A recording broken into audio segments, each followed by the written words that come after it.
இந்த செஷனுக்கு வந்திருக்கிற பக்தர்கள் அனைவருக்கும் என்னுடைய மிக பணிவான வணக்கங்களை தெரிவித்துக் கொள்கிறேன். பிரேயர் சொல்லி இந்த செஷனை ஆரம்பிக்கலாம். ஓம் நமோ பகவதே வாசுதேவாய. ஓம் நமோ பகவதே வாசுதேவாய.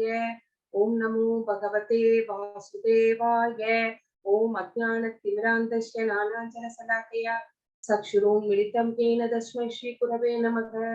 नमो विष्णुपदाय कृष्णप्रसाय भूतले श्रीमते भक्तिवेदान्त स्वामिनिधि नामिने।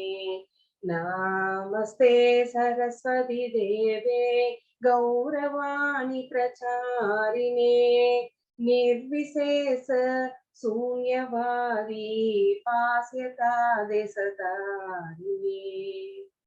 हे कृष्ण करुणा सिंधु दीनबंधो जगत्पते गोपेश गोपिका कांत राधा कांत नमोस्तुते। तप्त कांचन गौरंगी राधे वृंदावनेश्वरी वृषभानुसुते देवी प्रणमामि हरिप्रिये। जय श्री कृष्ण चैतन्य प्रभु नित्यानंद श्री अद्वैत गदाधर श्रीवासादि गौर भक्त वृंदा। हरे कृष्णा कृष्ण कृष्ण हरे हरे हरे राम राम राम हरे हरे। हरे कृष्णा कृष्ण कृष्ण हरे हरे हरे राम राम राम हरे हरे। जगत गुरु श्रील प्रभुपाद की जय। हरे कृष्णा डिवोटीज प्रभु शेयर பண்ணுங்க.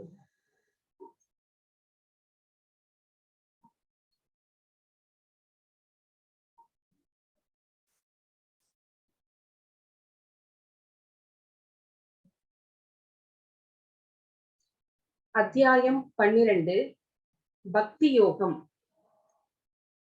பக்தி சேவை. இந்த சாப்டர்ல பகவான் நம்மளுக்கு என்ன சொல்ல போகிறார் அப்படின்னு பார்க்கலாம். ஹரே கிருஷ்ணா. ஸ்ரீ ஸ்ரீ ராதா கோவிந்தர் இஸ்கான் பெங்களூருக்கு நம்முடைய பணிவான வணக்கங்களை தெரிவித்ததற்கு இந்த செஷனுக்கு செல்லலாம். ஹரே கிருஷ்ணா கிருஷ்ண கிருஷ்ண ஹரே ஹரே ஹரே ராம ராம ராம ஹரே ஹரே. அத்தியாயம் நேத்து பார்த்தோம். அத்தியாயம் 11 விஸ்வரூப தரிசனம்.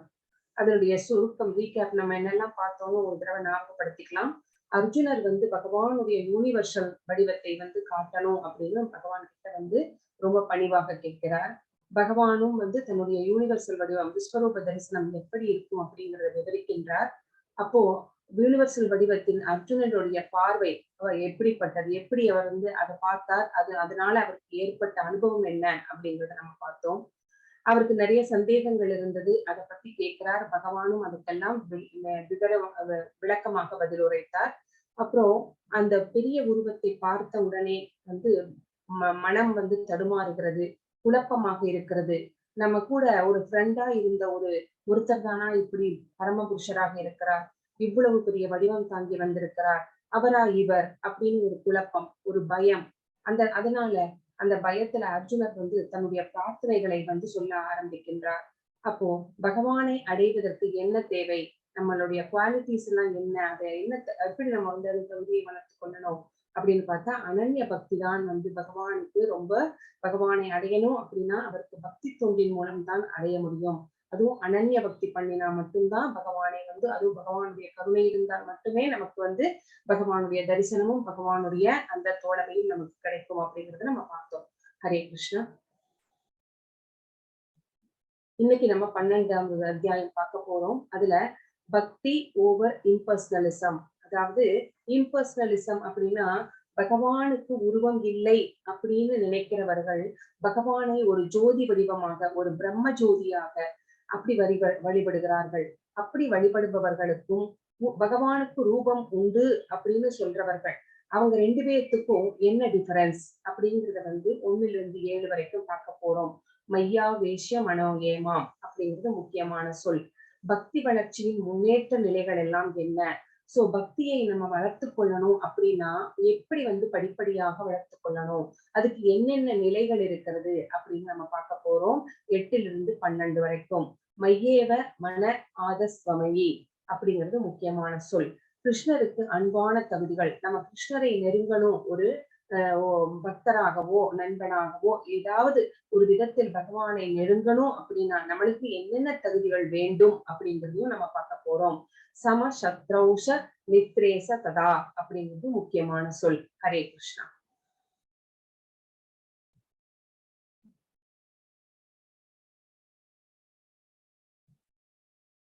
பகவான்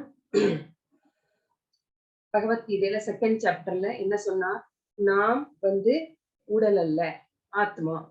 சோ நாம் எல்லாருமே பகவானுடைய பார்ட்ஸ் அண்ட் பார்சல்ஸ். பகவானுக்கும் நமக்கும் என்னென்ன ஒற்றுமைகள், என்னென்ன வேற்றுமைகள், குவாலிட்டி படி நம்ம நம்மளுக்கும் பகவானுக்கும் ஒற்றுமை இருக்கிறது. ஆனா குவான்டிட்டி அப்படின்னு எடுத்துக்கிட்டோம்னா நம்ம 2 பேருக்கும் நிறைய வேறுபாடு இருக்கிறது. சோல் அண்ட் சூப்பர் சோல்க்கு அப்படிங்கிறத நம்ம பார்த்தோம். பகவான் அப்புறம் 7th சாப்டர்ல ஆத்மா தனது கவனத்தை பகவானின் மீது திருப்ப வேண்டும்.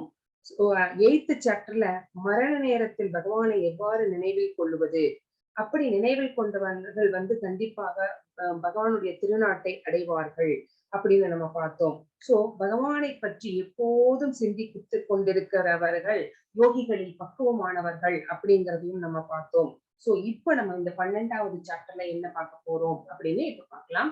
அர்ஜுன புவாச்ச ஏவம் சதத யுக்தாயே பக்தாஸ்வாம் பர்யுபாசதே ஏசாப்யசரம் அவ்யக்தம் தேசாம் கே யோக வித்தமா. அர்ஜுனன் வினவினான், மிகவும் பக்குவமானவர்களாக கருதப்படுபவர்கள் யார்? எப்போதும் உனது பக்தி தொண்டில் முறையாக ஈடுபட்டிருப்பவர்களா அல்லது தோன்றாத அருப பிரம்மனை வழிபடுபவர்களா? சோ பகவான் கிட்ட கேட்கிறார், மிகவும் பக்குவமானவர்கள்னு நீங்க யார சொல்றீங்க?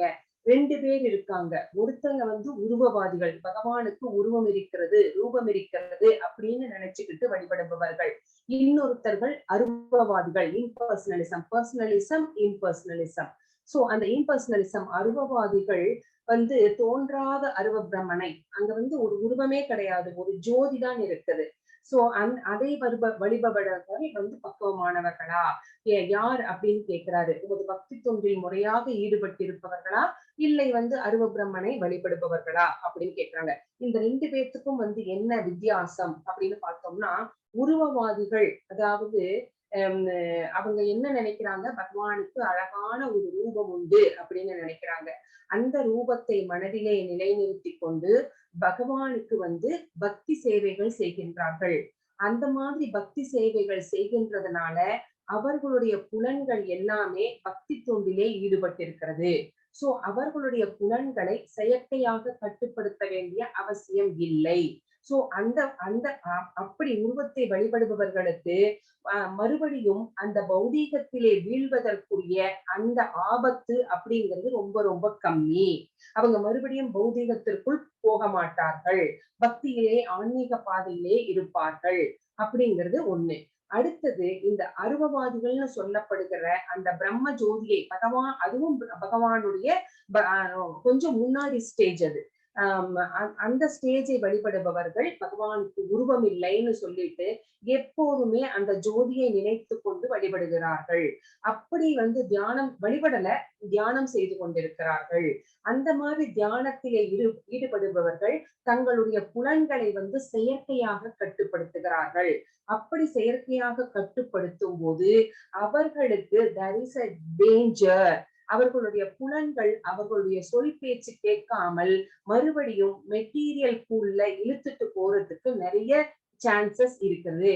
ஆனானப்பட்ட விஸ்வாமித்திரரே மேனகையின் அழகிலே மயங்கி அவருடைய புலன்களை கட்டுப்படுத்த முடியாமல் எத்தனை தடவை, ஒரு தடவை இல்ல 2 தடவை இல்லைங்களா?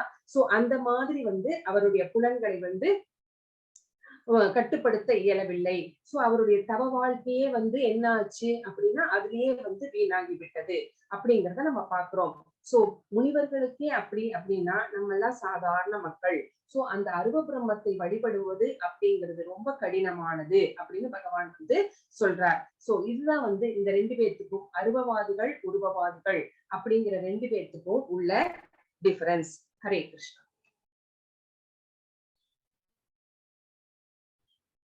श्री भगवानुवाच मय्यावेश्य मनो ये मां नित्ययुक्ता उपासते श्रद्धया परयो वेदास् தேமே யுக்ததமாமத. புருஷோத்தமரான முழுமுதற் கடவுள் கூறினார், தனது தனிப்பட்ட உருவின் மீது மனதை நிலைநிறுத்தி திவ்யமான நம்பிக்கையுடன் எப்போதும் எனது வழிபாட்டில் ஈடுபட்டிருப்பவர்கள் மிகவும் பக்குவமானவர்களாக என்னால் கருதப்படுகிறார்கள். சோ அர்ஜுனர் கேட்ட கொஸ்டினுக்கு இப்ப பதில் சொல்லிட்டார் பகவான். சோ யார் பகவானுடைய உருவத்தை அவர்களுடைய மனதிலே நிலைநிறுத்தி, ஏன்னா பகவான் பரமாத்மாவாக நம்ம மனசுல இருக்கிறார். எந்த ரூபத்துல? நாராயண ரூபத்துல இருக்கிறார், சதுர்புஜ கோலத்துல இருக்கிறார், சங்கு சக்கர கதாபஸ்தத்தோட இருக்கிறார். அதை அந்த உருவத்தின் மீது மனதை நிலைநிறுத்தி 100% நம்பிக்கையோட பகவானுக்கு அன்பு தொண்டுகள் செய்து கொண்டு பக்தி தொண்டு செய்து கொண்டிருக்கிறவர்கள் தான் மிகவும் பக்குவமானவர்கள் அப்படின்னு இங்க பகவானுக்கு அர்ஜுனருக்கு பதில் சொல்கிறார். கிருஷ்ண உணர்வில் இருப்பவனுக்கு ஜட செயல்கள், அதாவது பௌதீக செயல்கள் அப்படிங்கிறதே கிடையாது. அது எல்லாமே கிருஷ்ண கர்மங்கள் தான். எப்படி எல்லாமே கிருஷ்ண கர்மங்கள் ஆகும்? அவன் சதா சர்வ காலமும் இந்த மாதிரி பக்தி தொண்டிலே ஈடுபட்டிருக்கிறான். சோ பகவானுக்கு அந்த பகவானுடைய அந்த பூஜை அறையை சுத்தப்படுத்துவது, மலர்களினால் அலங்கரிப்பது, பகவானுக்கு பொட்டிட்டு பூனால அலங்கரிச்சு நல்ல வாசனை திரவியங்கள், வாசனை மலர்கள்னால அலங்காரம் பண்ணி அந்த அகர்பத்தி அந்த மாதிரி எல்லாம் பகவானுக்கு செஞ்சு அந்த மாதிரி அவன் டெய்லி அவன் செஞ்சுட்டு இருக்கான், பக்தி தொழில் ஈடுபடுகிறான். சில சமயங்களில் ஜபிக்கின்றான். காலையில நேரத்துல பிரம்ம முகூர்த்தத்துல எந்திரிச்சு அவங்க ஜபிக்கிறார்கள். சில சமயங்களில் பகவத்கீதை, பாகவதம் போன்ற அந்த ஸ்கிரிப்சர்ஸ படிக்கிறாங்க. சத் சங்கத்துல இருந்து கொண்டு பகவானை பற்றி கேட்கின்றார்கள். அதுக்கப்புறம் நல்ல பொருள்களை வாங்கி கொண்டு சுத்தப்படுத்தி சுத்தமான முறையில் பகவானுக்கு நைவேத்தியம் சமைக்கிறார்கள். அவர்கள் சமைக்கும் போது, காய்கறி வெட்டும் போது, பூ கட்டும் போது, வீட்டை கிளீன் பண்ணும் போதெல்லாம் பகவானுடைய நாமங்களை சொல்லிக்கொண்டே செய்கின்றார்கள். சோ இந்த மாதிரி அவர்கள் செய்கின்றதுனால ஒரு நொடி பொழுது கூட பகவானுடைய நினைவின்றி பக்தர்களுக்கு கழிவதில்லை. சோ 24/7 அவங்க பகவானை நினைத்து கொண்டேதான் இருக்கிறார்கள். இப்படிப்பட்ட நிலைக்கு என்ன பேர் அப்படின்னா சமாதி அப்படிங்கிற பேர். சோ அப்படிப்பட்டவர்கள் பக்குவமானவர்கள் அப்படின்னு பகவான் சொல்லியிருக்கிறார். ஹரே கிருஷ்ணா. ये त्वक्षरम् अनिर्देश्यम् अव्यक्तं पर्युपासते सर्वत्र कम् अचिन्त्यं च कूटस्थम् असलं ध्रुवम् सन्नियेन्द्रियक्रामम् सर्वत्र समबुद्धय ते प्राणुवन्ति माम् एव சர்வபூதஹிதேரதா.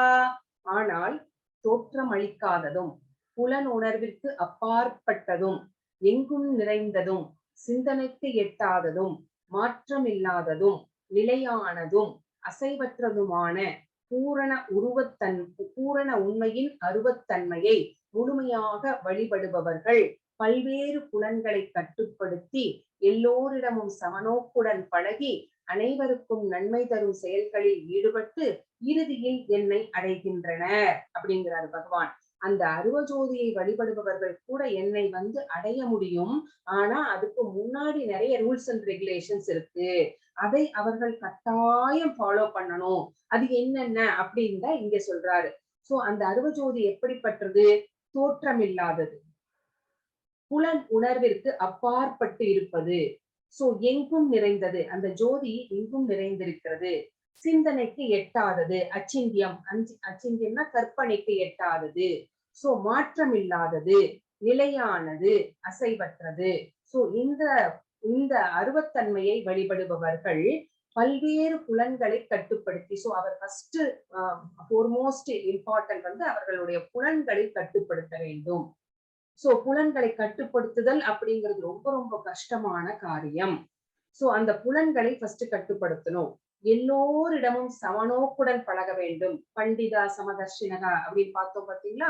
அவர்கள் எல்லாவற்றையும், சோ ஒரு யானையாகட்டும், பூனையாகட்டும், மனிதராகட்டும், முனிவராகட்டும், எல்லாத்தையுமே சமமாக பார்க்கணும். சோ அவங்களுடைய மனசுல பகவான் இருக்கிறார் அப்படிங்கிற அந்த எண்ணத்தோட சமமாக பார்க்கணும். அவங்களுக்குள்ள எந்த வேறுபாடும் பார்த்திடக்கூடாது. சோ எல்லாருக்கும் நன்மை தரும் செயல்களில் மட்டுமே ஈடுபட வேண்டும். அது எவ்வளவு ரொம்ப கஷ்டம் இல்லைங்களா? சோ அந்த மாதிரி நம்ம எதிரியாக இருந்தாலும் கூட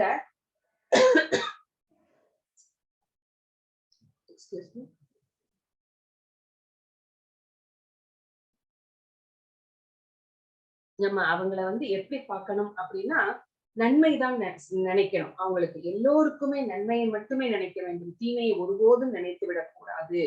சோ இப்படி இருக்கின்றவர்கள் இறுதியில் வந்து என்னை அடைகின்றார்கள்.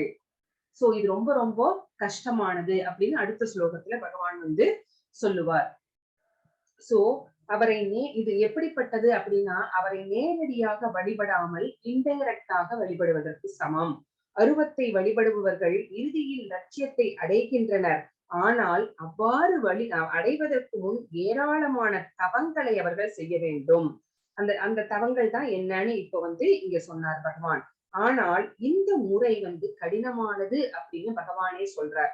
இந்த முறை பக்தி தொண்டு செய்வது அப்படிங்கிறது எளிதானது. இந்த முறை அருவ பிரம்மத்தை வழிபட்டு புலன்களை கட்டுப்படுத்தி என்னை வந்து அடைவது அப்படிங்கிறது ரொம்ப கடினம் அப்படிங்கிறார் பகவான். ஹரே கிருஷ்ணா.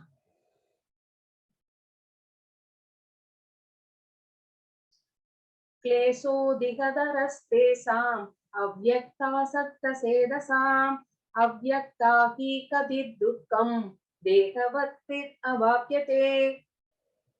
எவரது மனம் பரமனின் தோன்றாத அருவத்தன்மையிடம் பற்றுதல் கொண்டுள்ளதோ அவர்களது வளர்ச்சி மிகவும் கடினமானது. சோ யாருக்கு வந்து பகவானோட உருவத்தின் மேல அட்ராக்ஷன் இல்லை, அவருடைய அந்த பிரம்ம ஜோதியில தான் வந்து அவர்களுடைய மனம் நிலைத்திருக்கிறது.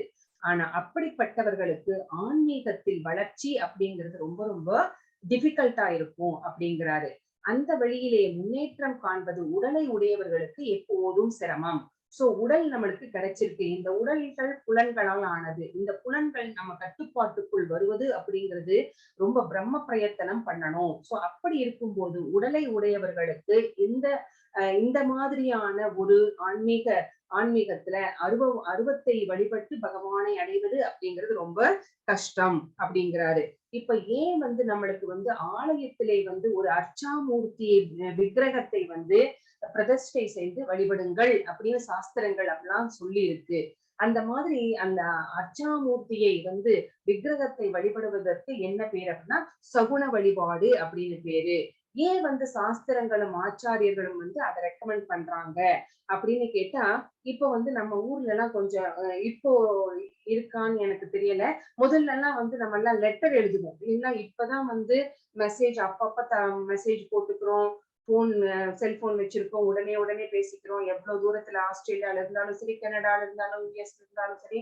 முதல்ல எல்லாம் என்ன பண்ணுவோம், பக்கத்து ஊர்ல ஃப்ரெண்ட்ஸ் எல்லாம் இருந்தாங்க, அம்மா அப்பா எல்லாம் இருக்காங்கன்னா லெட்டர் போடுவோம். அந்த லெட்டரை கொண்டு போய் ரெட் கலர் பாக்ஸ், தபால் பெட்டி அப்படின்னு ஒண்ணு இருக்கும். அதுல வந்து நம்ம போடுவோம். உங்களுக்கு எல்லாம் ஞாபகம் இருக்கா? நீங்க அந்த மாதிரி போட்டிருக்கீங்களா? லெட்டர் போட்டிருக்கீங்களா யாருக்காச்சும்? உங்களுக்கு அனுபவம் இருக்கும்னு நினைக்கிறேன். எஸ்ன்னு சாட்ல போடுங்க. ஹரே கிருஷ்ணா. எஸ் தங்கவேல் பிரபு, ஆனந்தி மாதாஜி எல்லாரும் எஸ் சொல்றாங்க. Okay, thank you. சோ அந்த ரெட் கலர் பாக்ஸ் ஏன் அப்படின்னா, yes Kumarani Mataji thank you, Vedavalli Mataji, Dharani Mataji thank you Mataji. Yes எல்லாருமே நம்மளுக்கு போட்டிருப்போம் இல்லைங்களா? நம்ம லெட்டர் கொண்டு அதுல போடுவோம். அவங்க வந்து அத Vijayalakshmi Mataji thank you. So letter வந்து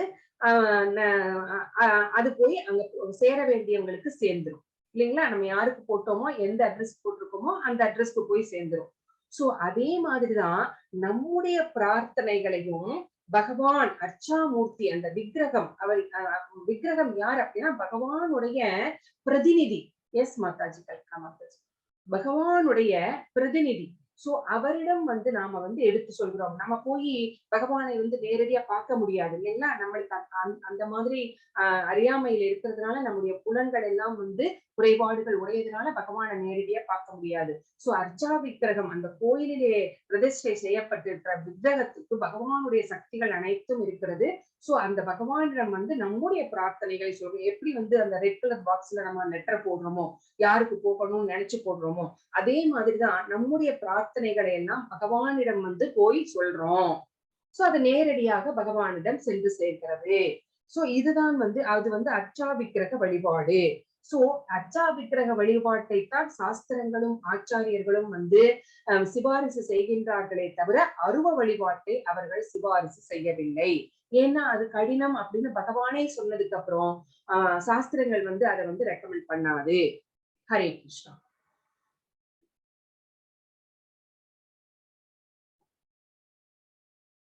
ஏது சர்வாணி கர்மாணி மயி சந்நியஸ்ய மத்பரா அனன்யேனைவ யோகேன மாம் த்யாயந்த வாசதே தேசாமகம் சமுத்ததா மிருத்யு சம்சார சாகராத் பவாமி நசிராத் பார்த்த மையாவேசித சேதசாம்.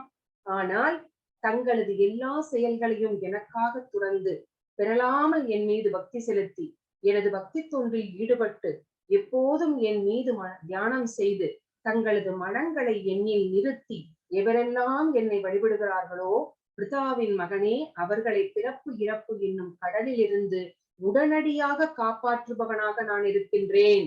ஒரு நொடி பொழுது கூட பகவான் வந்து வேஸ்ட் பண்றது கிடையாது. அவர்களை உடனடியாக காப்பாற்றுகின்றார். யாரை காப்பாற்றார்? தன்னுடைய எல்லா செயல்களையும் எனக்காக துறந்து. நம்முடைய ஆச்சாரியர்கள் வந்து பிரம்மச்சரியத்தை மேற்கொள்கிறார்கள். இப்ப இஸ்காண்டியே நிறைய எல்லாருமே வந்து பிரம்மச்சரியத்தை தான் மேற்கொண்டு இருக்கிறார்கள் இல்லைங்களா? டெம்பிள் பிரசிடென்ட்ஸ் எல்லாம் பாருங்க, நம்ம என்என்டி பிரபு எல்லா டெம்பிள் பிரசிடென்ட்டுமே வந்து பிரம்மச்சாரிகள் தான். சோ அந்த மாதிரி அவர்கள் வாழ்க்கையே வந்து அவர் ஐஐடியில கான்பூர் ஐஐடியில படிச்சவர். அப்படிப்பட்டவர் பக்திக்காக வந்து தன்னையே அர்ப்பணித்துக் கொண்டார். சோ நம்மளுடைய குரு மகராஜ் எடுத்துக்கோங்க, எங்கேயோ வெளிநாட்டில் பிறந்தவர். ஆனா வந்து இங்க வந்து பக்தி தொண்டு செய்கின்றார். மிகப்பெரிய பணக்கார குடும்பத்திலே பிறந்தவர் ஜெயபாதக சுவாமி குரு மகராஜ். சோ எல்லாத்தையும் துறந்துட்டு இங்க பக்தி செய்ய வந்தார். சோ அதே மாதிரிதான் வந்து நிறைய ஆச்சாரிகள் இருக்கிறார்கள். பிரபுபா நிறைய பேர் இருக்காங்க. சோ எல்லாருமே இருக்காங்க. சோ இந்த மாதிரி இருக்கிறவர்கள் தங்களுடைய வாழ்க்கையை, தங்களுடைய எல்லா செயல்களையும் வந்து பகவானுக்காக துறந்து விடுகிறார்கள். அப்போ பகவானுக்காக எது திருப்தி செய்யுமோ அந்த காரியங்களை மட்டுமே வந்து பகவத் கைங்கரியத்திலே மட்டுமே வந்து அவர்கள் ஈடுபடுகிறார்கள். பக்தி தொண்டு மட்டுமே செய்கின்றார்கள். பகவானை தியானம் செய்கின்றார்கள். சோ அவர்களுடைய மனம் வந்து என்னிலே நிலைத்திருக்கிறது. அவங்க மனசு பூரா, அவங்க சொல் செயல் எல்லாமே நான் தான், அப்படிதான் இருக்கேன். சோ அப்படி யாரெல்லாம் என்னை வழிபடுகிறார்களோ அவர்களை வந்து பிறப்பு இறப்பு அப்படிங்கிற அந்த சக்கரத்திலே இருந்து, அந்த பிறவி பெருங்கடலிலே இருந்து நான் வந்து காப்பாத்துகிறேன். அப்படி காப்பாற்றுவதற்கு நான் ஒரு நொடி பொழுதும் கூட தாமதிப்பது கிடையாது அப்படின்னு இங்கே வந்து பகவான் சொல்கின்றார். சோ அந்த ஜடவாழ்வு என்னும் கடலில் இருந்து அவர்களை விடுதலை செய்வதில் பகவான் நேரம் தாழ்த்துவது கிடையாது அப்படின்னு அவரே இந்த ஸ்லோகத்துல சொல்லியிருக்கிறார். ஹரே கிருஷ்ணா.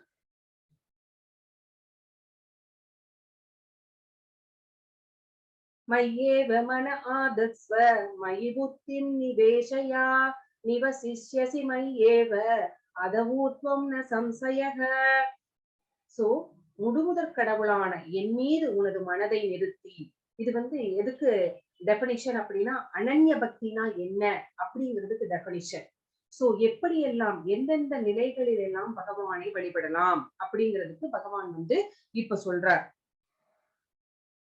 எப்படி பகவான் கிட்ட வந்து ஒரு ரிலேஷன்ஷிப்பை வளர்த்துக்கணும், பக்தனுக்கும் பகவானுக்கும் எப்படியான ரிலேஷன்ஷிப் எல்லாம் இருக்கலாம் அப்படின்னு நம்ம பார்க்க போறோம். அதுல ஃபர்ஸ்ட் ஸ்டேஜ் இதுதான் ரொம்ப ரொம்ப உயர்ந்த ஸ்டேஜ். முழுமுதற் கடவுளான என் மீது உனது மனதை நிறுத்தி. சோ பகவானையே எப்பவுமே மனதுல நினைச்சுக்கிட்டு உனது முழு அறிவையும் என்னில் ஈடுபடுத்துவாயாக. எல்லாமே பகவானுக்கு சமர்ப்பணம் அப்படின்னு நம்ம கிட்ட என்னென்னலாம் இருக்கும். இந்த உடலே வந்து பகவான் நமக்கு கொடுத்த பரிசுதான். சோ இந்த உடல் மூலம் பகவானுக்கு நம்முடைய கைகளை கொண்டு, கால்களை கொண்டு, கண்களை கொண்டு, காதுகளை கொண்டு எல்லா புலன்களையும் பகவானுடைய பக்தி தொண்டிலே ஈடுபடுத்த வேண்டும். நம்முடைய அறிவையும் மனதையும் எல்லாத்தையும். இப்போது இந்த மாதிரி செய்யும் போது நீ எப்போதும் என்னிலே வாழ்வாய். சோ நீ எனக்குள்ள இருக்கிற அப்படிங்கிறதுல சந்தேகமே இல்லை அப்படின்னு பகவான் இங்க வந்து சொல்றார். சோ பகவானுக்கு ஜபம் செய்யும் போது பகவானை நினைத்து கொண்டு நாம் ஜெபம் செய்கிறோம் அப்படின்னா பகவானுடைய அந்தரங்க சக்தி நம்முடைய நாவிலே வந்து நடனம் ஆடுகிறது. சோ பகவானுடைய பிரசாதங்களை உண்ணும் போது நம் மனமும் உடலும் கிருஷ்ணமயமாகின்றன. சோ இதுதான் வந்து பகவானிலே நிலைத்திருக்கிறது அப்படிங்கிறது. ஹரே கிருஷ்ணா.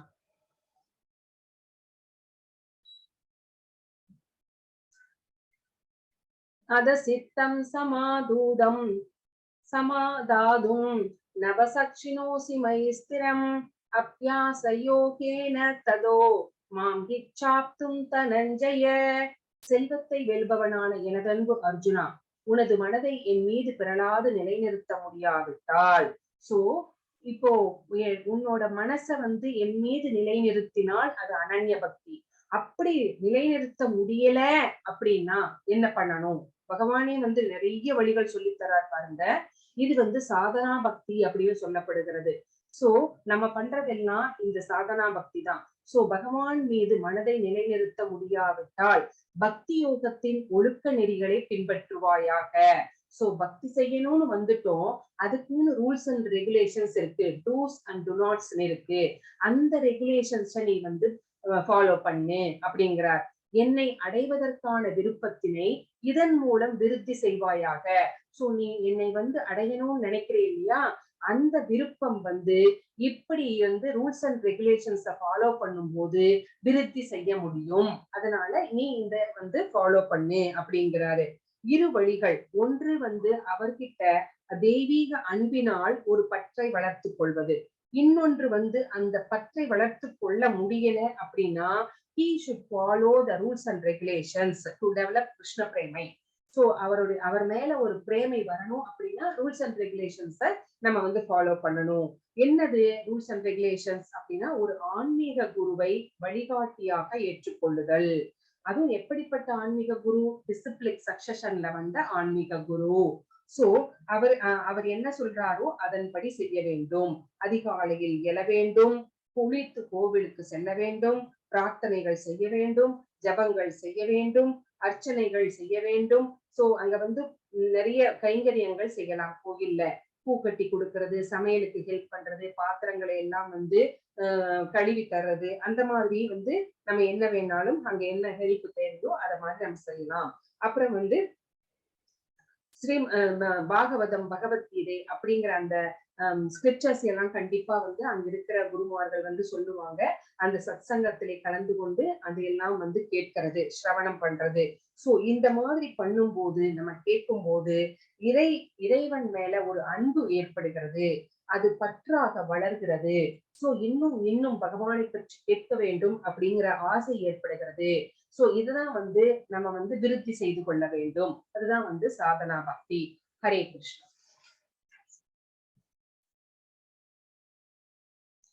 அப்யாசே அப்யசமர்த்தோஷி மத்கர்ம பரமோ பவ மத் அர்த்தம் அபிகர்மாணி குர்வன் சித்திம் அவாப்ஸ்யசி.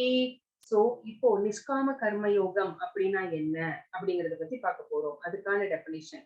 பக்தி யோகத்தின் விதிகளை உன்னால் பயிற்சி செய்ய முடியாவிட்டால், சோ நம்ம நிறைய டூஸ் அண்ட் டு நாட் சொன்னோம் பாத்தீங்களா, அந்த ரெகுலேஷன்ஸ் எல்லாம் நம்ம ஃபாலோ பண்ண முடியல அப்படின்னா அடுத்த வழி சொல்றார். மூணாவது வழி, எனக்காக மட்டும் செயலாற்ற முயல்வாயாக. ஏனெனில் எனக்காக செயல்படுவதன் மூலம் நீ பக்குவ நிலையை வந்தடைவாய். உனக்கு ஒரு பக்குவம் கிடைச்சிடும். நீ எனக்காக மட்டுமே செயல்பட்ட அப்படின்னா நீ பக்குவப்பட்டவனாக மாறிவிடுவாய் அப்படிங்கிறாரு பகவான். சோ எப்படி வந்து எனக்காக மட்டும் செயல்படு அப்படின்னு சொல்றாரு? என்ன சொல்றாரு இதுல அப்படின்னா, கிருஷ்ண உணர்வை பிரச்சாரம் செய்ய வேண்டும். So rules and regulations follow பண்ண முடியலன்னா கிருஷ்ண உணர்வை பிரச்சாரம் செய். அப்படி பிரச்சாரம் செய்யும் போது சிரத்தை உடையவனாக பிரச்சாரம் செய். சோ இல்ல, அப்படி பிரச்சாரம் செய்யறதுக்கு எனக்கு அந்த மாதிரி குவாலிட்டிஸ் எல்லாம் என்கிட்ட இல்ல அப்படின்னா நீ என்ன பண்ணு, அந்த மாதிரி பண்றாங்க இல்லையா, அவங்களுக்கு வந்து நிறைய உதவிகள் தேவைப்படுகிறது, அவர்களுக்கு போய் நீ ஹெல்ப் பண்ணு. இப்ப பாருங்களேன், ஒரு எக்ஸாம்பிள், இப்ப வந்து நிறைய டீச்சர்ஸ் இங்க இருக்கிறோம். அப்போ எங்களுக்கு அட்மின்ஸ் தேவைப்படுறாங்க, டிரான்ஸ்லேட்டர்ஸ் தேவைப்படுறாங்க, அந்த மாதிரி எல்லாம் கதை சொல்றவங்க தேவைப்படுறாங்க. அப்புறம் வந்து புக் டிஸ்ட்ரிபியூஷன், கீதா புக்கை வந்து பகவத்கீதையை வந்து டிஸ்ட்ரிபியூட் பண்றதுக்கு ஆட்கள் தேவைப்படுகின்றார்கள். இந்த மாதிரி எல்லாம் வந்து நம்ம வந்து பகவானுக்கு கைங்கரியம் செய்யலாம். இப்ப நம்ம கிட்ட பணம் நிறைய இருக்கு அப்படின்னா நம்ம நிறைய வந்து இஸ்கான் கோயில்கள் வந்து அங்கங்க கட்டிட்டு இருக்காங்க. சோ நம்ம வந்து நம்மளால முடிஞ்சதை டொனேட் பண்ணி அந்த கைங்கரியத்திலே நாமும் பங்கு பெறலாம். சோ நிறைய புத்தகங்கள், நிறைய வந்து இந்த பிரஸ் எல்லாம் வச்சிருக்கிறவங்க புத்தகங்களை அச்சிட்டு அவங்க என்ன எப்படி இஸ்கான் சொல்றாங்களோ அந்த மாதிரி அச்சிடுவதற்கு வந்து நம்மளால முடிஞ்ச உதவியை வந்து செய்யலாம். இப்படி வந்து நம்ம பகவத் கைங்கரியத்தில் ஈடுபடுவதன் மூலம் நாம் வந்து ஒரு பக்குவமான மனிதர்களாக மாறுகின்றோம். இதுதான் வந்து நிஷ்காம கர்ம யோகம். இதுல வந்து செல்பிஷ்னஸ் அப்படிங்கிறதே கிடையாது. இதுல பொதுநலம் மட்டுமே இருக்கிறது. சோ அதனாலதான் நிஷ்காம கர்ம யோகம் அப்படின்னு சொல்லப்படுகிறது. சோ இந்த மாதிரியும் வந்து நம்ம செய்ய முடியும். இது வந்து 3வது வழியாக பகவான் சொல்றார். ஹரே கிருஷ்ணா. யத் கரோசி யத் அஸ்னாசி யத் யுகோசி ததாசி யத் தபஸ்யசி கௌந்தேய தத் குருஷ்வ அர்ப்பணம். குந்தியின் மகனே, எதையெல்லாம் நீ செய்கின்றாயோ, எதையெல்லாம் நீ உண்கின்றாயோ, எதையெல்லாம் நீ படைக்கின்றாயோ, எதையெல்லாம் நீ கொடுக்கின்றாயோ, எந்த தவங்களை எல்லாம் நீ செய்கின்றாயோ அதனை எனக்கு அர்ப்பணமாக செய்வாயாக.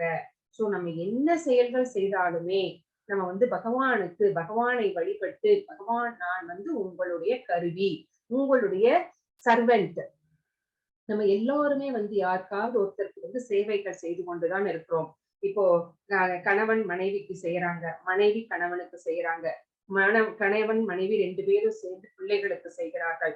ஆபீஸ்ல நம்மளுடைய ஹையர் அத்தாரிட்டிஸ்க்கு சேவை செய்யறோம். சோ நம்மளுடைய ஆன்மாவினுடைய குணம் என்ன அப்படின்னா சேவை செய்வதுதான். சோ அந்த சேவையை பகவானுக்கு செய்ய வேண்டும். சோ நான் வந்து பகவானே உன்னுடைய சர்வெண்ட் அப்படிங்கிற அந்த பாவத்துல நம்ம என்ன செயல்கள் செய்கின்றோமோ, என்ன சாப்பிடுகின்றோமோ, எந்த காரியங்களை செய்தாலும் சர்வம் கிருஷ்ணார்ப்பணம் அப்படின்னு சொல்லி செய் அப்படின்னு பகவான் இங்க வந்து சொல்றார். நீ வந்து எனக்கு 2 வாழைப்பழத்தை மட்டும் வச்சுட்டு நீ வந்து இட்லி சாம்பார் சாப்பிடக்கூடாது. சோ நம்ம என்ன சாப்பிடுறோமோ அதை பகவானுக்கு படைக்கணும். அப்பதான் அதுல இருக்கிற, ஏன்னா பகவானுக்கு படைச்சிட்டு பகவான் அதை சாப்பிட போறது இல்ல. சோ வந்து அதை வந்து கண்டருள போகிறார். அந்த கண்டருள்னால அதுல இருக்கிற பாவங்கள் எல்லாம் நீங்குகிறது. அதை வந்து நம்ம வந்து வெறும் சாதமா இருந்தது பிரசாதமாக மாறுகிறது பகவானுக்கு ஆஃபர் பண்ணும் போது. சோ அதை வந்து நாம் வந்து சாப்பிடும் போது நம்ம வந்து மனதும் உள்ளமும் களங்கங்கள் இல்லாமல் தூய்மை அடைகிறது. அதனாலதான் நம்ம என்ன சாப்பிடுறோமோ அதை வந்து பகவானுக்கு வந்து அர்ப்பணிச்சுட்டு சாப்பிடணும்.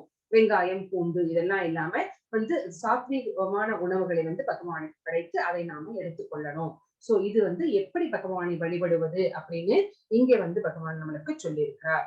ஹரே கிருஷ்ணா. இது வந்து டொனேஷன் லிங்க். நம்மளுக்கு இப்ப நம்ம இங்க கோயில்கள்ல கூட வந்து நம்ம வந்து ஒரு மெம்பரா இருப்போம் இல்லைங்களா?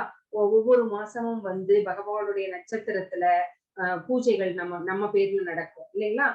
நம்ம போய் கலந்துக்குவோம். அந்த மாதிரி இஸ்கான்ல கூட நிறைய விஷயங்கள் நடக்குது. சோ இங்க என்ன அப்படின்னா துளசி மாலா சேவை அப்படின்னு இருக்கு. ஒரு நாளைக்கு துளசி மாலை நம்ம சாத்தணும். இப்ப ஒரு வெட்டிங் டே இருக்கலாம், ஒரு பர்த்டே இருக்கலாம். அந்த மாதிரி இருக்கிற அன்னைக்கு நம்ம கோயிலுக்கு நம்ம நேரடியா போகலைன்னா கூட பரவாயில்ல, நம்ம பேர்ல வந்து அவங்க வந்து அந்த கைங்கரியத்தை வந்து செய்வாங்க. நம்ம பேரை சொல்லி செய்வாங்க. அந்த மாதிரி நிறைய கைங்கரியங்கள் இங்க இருக்கிறது. சோ இங்கேயே போட்டிருக்கு துளசி மாலா சேவைக்கு எவ்வளவு, அடுத்து புஷ்ப மாலை, அந்த புஷ்ப அலங்காரம் பண்றாங்க இல்லையா, அதுக்கு எவ்வளவு, அந்த மாதிரி எல்லாம் இங்க பாக்குறோம். நம்ம ராஜ்போக் பகவானுக்கு வந்து படைக்கிறோம் இல்லைங்களா, அந்த உணவு அது வந்து ஒரு நாளைக்கு படைக்கணும் அப்படின்னா வந்து 500 ரூபாய். சோ இந்த மாதிரி நிறைய விஷயங்கள் வந்து இங்க சொல்லப்பட்டிருக்கிறது. சர்வ சேவா 1000 ரூபாய். அடுத்தது வந்து தூப் சேவா, அந்த தூபங்கள் அதெல்லாம் காமிக்கிறதுக்கு அதுவும் இருக்கு. அடுத்தது வந்து அது என்னன்னு படிங்க பிரபு, எனக்கு வந்து ரொம்ப சின்னதா இருக்கு. ஷீர நிவேத்தியம் ஷீரம்னா பால் அபிஷேகம். சோ அதுக்கப்புறம் வந்து புஷ்ப அலங்காரம் ஒரு மாசத்துக்கு 10,000. இந்த மாதிரி நிறைய விஷயங்கள் இருக்கு. நீங்க அந்த லிங்க்குள்ள போய் பார்த்தீங்கன்னா உங்களால முடிஞ்ச உங்களுக்கு இஷ்டப்பட்ட ஏதாவது ஒண்ணு நீங்க வந்து செய்யலாம். இப்ப கோயில்ல வந்து கன்ஸ்ட்ரக்ஷன்ஸ் கூட நடந்துகிட்டு இருக்கு. சோ ஒரு செங்கலுக்கு இவ்வளோ, ஒரு ஸ்கொயர் ஃபீட்டுக்கு இவ்வளோ, அந்த மாதிரி எல்லாம் கூட அவங்க வந்து இது பண்ணி வச்சிருக்காங்க. சோ நம்ம வந்து நம்மனால ஒரு கோயில் கட்ட முடியாது. ஆனா கோயில் நிர்மாண பணியிலே நம்மனால முடிஞ்ச ஏதாவது ஒன்றை செய்து கடவுளுடைய அந்த கருணைக்கு பாத்திரமாகலாம். ஹரே கிருஷ்ணா.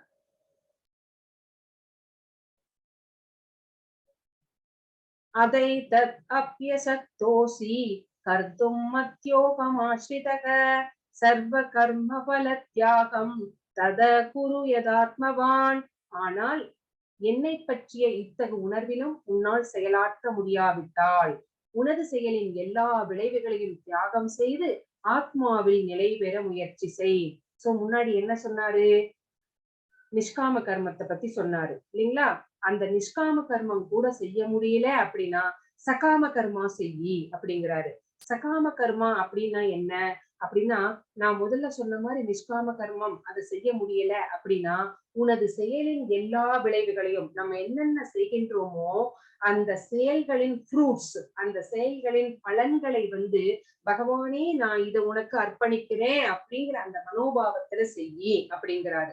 சோ ஆத்மாவில் நிலை பெற முயற்சி செய் அப்படின்னு இங்க பகவான் சொல்றாரு. சில சமயங்கள்ல சமூக காரணங்கள்னால, குடும்ப காரணங்கள்னால, மத காரணங்கள்னால நம்மனால இந்த கிருஷ்ண பக்திக்கு உதவ முடியவில்லை அப்படின்னு வச்சுக்கோங்க. அட்மினா இருக்க முடியல, அட்மினா இருக்கணும்னு நினைக்கிறேன், ஒரு டீச்சரா இருக்கணும்னு நினைக்கிறேன், ஒரு புக் டிஸ்ட்ரிபியூஷன்ல இருக்கணும்னு நினைக்கிறேன், ஆனா என்னால எதுவுமே செய்ய முடியல. அதுக்கு சமூகம் ஒரு காரணமாக இருக்கிறது, குடும்பம் ஒரு காரணமாக இருக்கிறது. சில குடும்பங்கள்ல கணவனுக்கு பக்தி இருக்கும், மனைவிக்கு இருக்காது, மனைவிக்கு பக்தி இருக்கும், கணவனுக்கு இருக்காது. அந்த மாதிரி சோ இந்த மாதிரி எல்லாம் மத காரணங்கள், நான் வேற மதத்தை சேர்ந்தவன் அப்படிங்கிற மாதிரி எல்லாம் இருக்காங்க. இங்க நம்ம இஸ்கான்ல மதங்களை எல்லாம் காரணம் காட்டுவதே இல்லை. உனக்கு கிருஷ்ணர் மேல பக்தி இருக்கா, பக்தி செய் அப்படின்னு நம்ம சொல்றோம். சோ பகவானுக்கு பக்தி இருந்தா போதும், மதங்கள்லாம் கிடையாது. ஆனா அவங்கள மதம் கட்டுப்படுத்துகிறது அப்படிங்கிறனால உதவ முடியவில்லை அப்படின்னு எதிர்ப்புகள் நிறைய இருக்கும் போது, நேரடியாக குடும்பத்தினர் எதிர்ப்பு தெரிவிக்கும் போது அவர்கள் என்ன பண்ணலாம் அப்படின்னா, அவங்க மனதளவில் தாங்கள் செய்கின்ற எல்லா காரியங்களையும், அவங்க நிறைய புண்ணிய காரியங்கள் செய்பவர்களாக இருக்கலாம், நிறைய விஷயங்கள் செய்பவர்களாக இருக்கலாம், அந்த புண்ணிய பலன்கள் எல்லாம் எனக்கு, என்னுடைய குடும்பத்திற்கு அப்படின்னு நினைக்காம, பகவானே இது எல்லாமே சர்வம் கிருஷ்ணார்ப்பணம் அப்படின்னு நினைச்சுக்கிட்டு செய்யும் போது அந்த பலன்களை பகவான் எடுத்துட்டு போறது கிடையாது. ஆனா நம்ம அந்த பாவத்திலே செய்யும் போது நம்ம ஆத்மாவில் நிலை பெற முயற்சி செய்கின்றோம். சோ எல்லாவற்றிற்கும் காரணமாக அவனை அந்த நிலைக்கு உயர்த்திவிடும். பக்தி நிலைக்கு இந்த மாதிரி செய்கின்ற தியாகம் அவனை உயர்த்திவிடும். ஹரே கிருஷ்ணா. இப்ப அடுத்தது என்ன சொல்ல போறார்? தியானா ஞானா.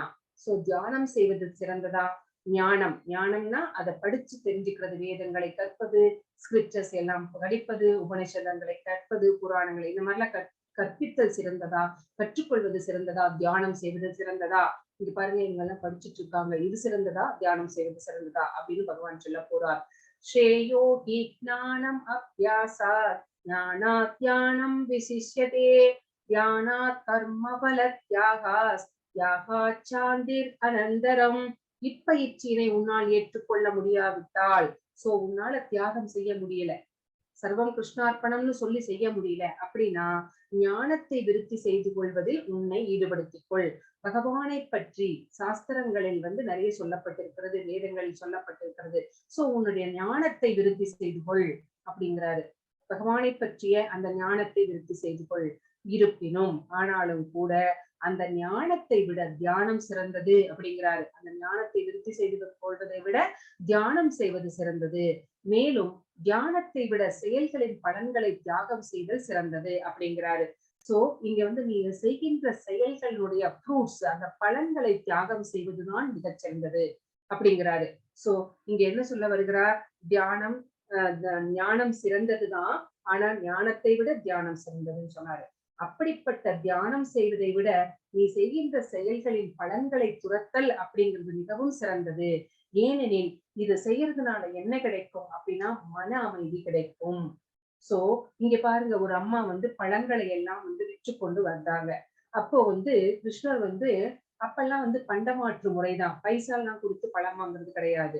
சோ தானியங்களை கொடுத்து பழங்களை பெற்றுக் கொள்ளணும். சோ போய் நந்தகோபர் கிட்ட போய் கேட்கிறாங்க. நந்த மகாராஜா கிட்ட போய் கிருஷ்ணர் கேட்கும் போது தானியங்களை கொடுத்து பெற்றுக்கொள்னு சொல்லிட்டாரு.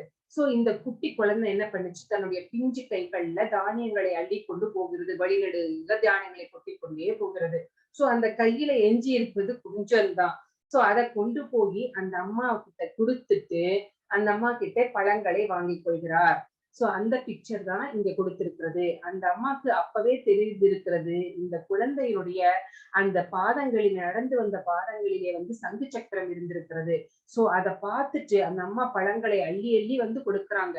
சரிங்களா? அப்போ அந்த பழங்கள் அதுக்கப்புறம் அவருடைய அந்த அந்த கூடையிலே கொட்டிய நெல்மணிகள் எல்லாமே தங்கமும் வைரமும் வைடூரியமுமாக மாறிவிட்டது.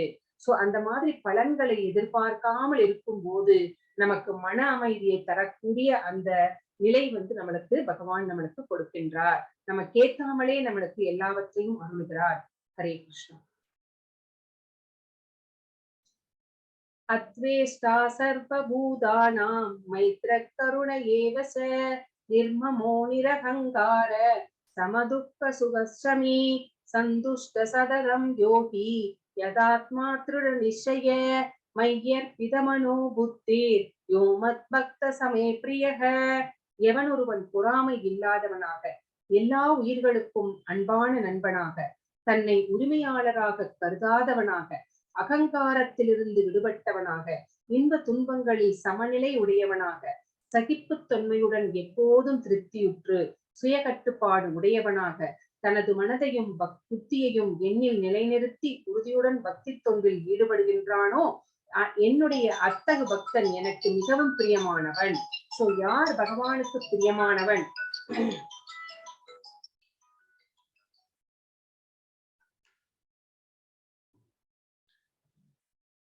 யார் வந்து பகவானுக்கு ரொம்ப பிரியமானவர்கள் அப்படின்னு வந்து இங்க இந்த ஸ்லோகத்துல பகவான் நமக்கு சொல்றார். சோ பொறாமை இன்னும் நான் எக்ஸ்பிளைன் பண்ணல பிரபு. சாரி மாதாஜி. பொறாமை இல்லாதவனாக, சோ மத்தவங்க மேல பொறாமை அப்படிங்கிற குணம் இருக்கக்கூடாது. ஆனா இல்லறவாசிகளுக்கு கட்டாயம் இருக்கிற குணம் அப்படிங்கிறது அதான். பொறாமை என்பது அப்படிங்கிறது நம்ம கூடவே வந்திருக்கு. சோ அப்படிப்பட்டவர்களாக இருக்கக்கூடாது. எது பகவான் நம்மளுக்கு கொடுக்கிறாரோ அதை மற்றவர்கள் யாராலும் தடுக்க முடியாது. அது நமக்கு இல்லை அப்படின்னா நம்ம என்னதான் வந்து நமக்கு எண்ணெயை நல்லா தடவிட்டு மணல்ல புரண்டாலும் ஒற்றதான் ஒட்டும். சோ அந்த மாதிரி ஒரு மனதை வந்து ஒரு பக்குவ நிலையில் வைத்திருக்க வேண்டும். மற்றவங்களை பார்த்து பொறாமை அப்படிங்கிறது இருக்கக்கூடாது. எல்லா உயிர்களின் மீதும் அன்பு உடையவர்களாக இருக்க வேண்டும். சோ தன்னை உரிமையாளராக கருதாதவனாக, இந்த பிரபஞ்சமே பகவானுக்கு மட்டுமே சொந்தம். இதுல நாம கொஞ்ச நாள் தங்கிட்டு போக வந்திருக்கிறோம். எப்படி டூர் போனா ரூம் எடுத்து தங்குறோம் இல்லைங்களா? அப்புறம் டூர் முடிஞ்சு அந்த ரூமை காலி பண்ணிட்டு வந்துடுறோம். அந்த மாதிரிதான் இதுவும். சோ இந்த பௌதீக உலகம் அப்படிங்கிறதும் அந்த மாதிரி வந்து கொஞ்ச நாள் தங்கிட்டு போக வந்திருக்கிறோம். அப்போ இந்த பிரபஞ்சம் முழுவதும் எனக்கு சொந்தம் இல்லை, பகவானுக்கு சொந்தம். என்னுடைய வீடு, என்னுடைய கார், என்னுடைய படம் அப்படிங்கறதெல்லாம் இல்லை. இன்னைக்கு நம்மளோடது, நாளைக்கு வேறொருத்தரோடது. சோ அந்த மாதிரி எண்ணம் யாருக்கு இல்லையோ, யார் வந்து தன்னை வந்து உரிமையாளராக ஓனர்ஷிப் இல்லாதவனாக இருக்க வேண்டும். எல்லாத்துக்கும் ப்ரொப்ரைட்டர் பகவான் தான் அப்படிங்கிற நினைப்பு இருக்கணும். அகங்காரத்திலிருந்து விடுபட்டவனாக நான் எனது அப்படிங்கிற அந்த ஃபால்ஸ் ஈகோ கொஞ்சம் கூட இருக்கக்கூடாது. இன்ப துன்பங்களை வந்து சமமாக மதிக்க வேண்டும். சோ இன்பத்திலும் துன்பத்திலும், இன்பம் வந்தா துள்ளி குதிக்கிறது, துன்பம் வந்தா துவண்டு போறது அப்படின்னு இருக்கக்கூடாது. இன்பம் வந்தாலும் சரி, துன்பம் வந்தாலும் சரி, பகவானுடைய கிஃப்ட் அப்படின்னு ஏத்துக்கிறார்களோ அந்த மாதிரி நிலையுடையவர்கள், சகிப்புத்தன்மை உடையவர்கள், எல்லாத்தையும் வந்து சகிச்சுக்கிறாங்க. அந்த மாதிரி யார் இருக்கிறார்களோ அவங்க எல்லாத்திலுமே திருப்தியாக இருப்பார்கள். புலம்புவது கிடையாது, வருத்தப்படுவது கிடையாது, அழுவது கிடையாது. சோ எல்லாத்திலுமே அவங்களுக்கு திருப்தி. சோ பகவான் எனக்கு இதை கொடுத்திருக்கிறார், நான் அவனுக்கு நன்றி உள்ளவனாக இருக்கிறேன். சோ அப்படின்னு அந்த மாதிரி ஒரு திருப்தியோட இருக்கிறார்களோ, சுய கட்டுப்பாடு உடையவர்களாக இருக்கிறார்களோ, ரஜோகணம் கிடையாது, கோபம் கிடையாது, பற்று கிடையாது. சோ இந்த மாதிரி சுய கட்டுப்பாட்டோட செல்ஃப் கண்ட்ரோல் தான் இருக்காங்களோ அவர்களுடைய மனதையும் புத்தியையும் எண்ணில் நிலைநிறுத்தி, சோ அவங்களுடைய மனசு புத்தி ரெண்டுமே வந்து பகவானுடைய ஒரு இடமாக, இருப்பிடமாக இருக்கிறது. எப்பவுமே பகவான் தான் அங்க ஆட்சி புரிந்து கொண்டிருக்கிறார். அந்த மாதிரி பக்தி தொண்டில் ஈடுபட்டு இருக்கிற பக்தன் எனக்கு மிக மிக பிரியமானவன் அப்படின்னு பகவான் வந்து சொல்றார். இன்னும் நிறைய விஷயங்கள் யாரெல்லாம் பிரியமானவன் அப்படின்னு நிறைய விஷயங்கள் அடுத்தடுத்து சொல்ல போறார். சோ நம்ம வந்து பகவானுக்கு பிரியமானவனாக ஆகணும் அப்படின்னா நம்ம இந்த குவாலிட்டிஸ் எல்லாம் வளர்த்துக்கணும், விருத்தி செய்து கொள்ள வேண்டும். ஹரே கிருஷ்ணா.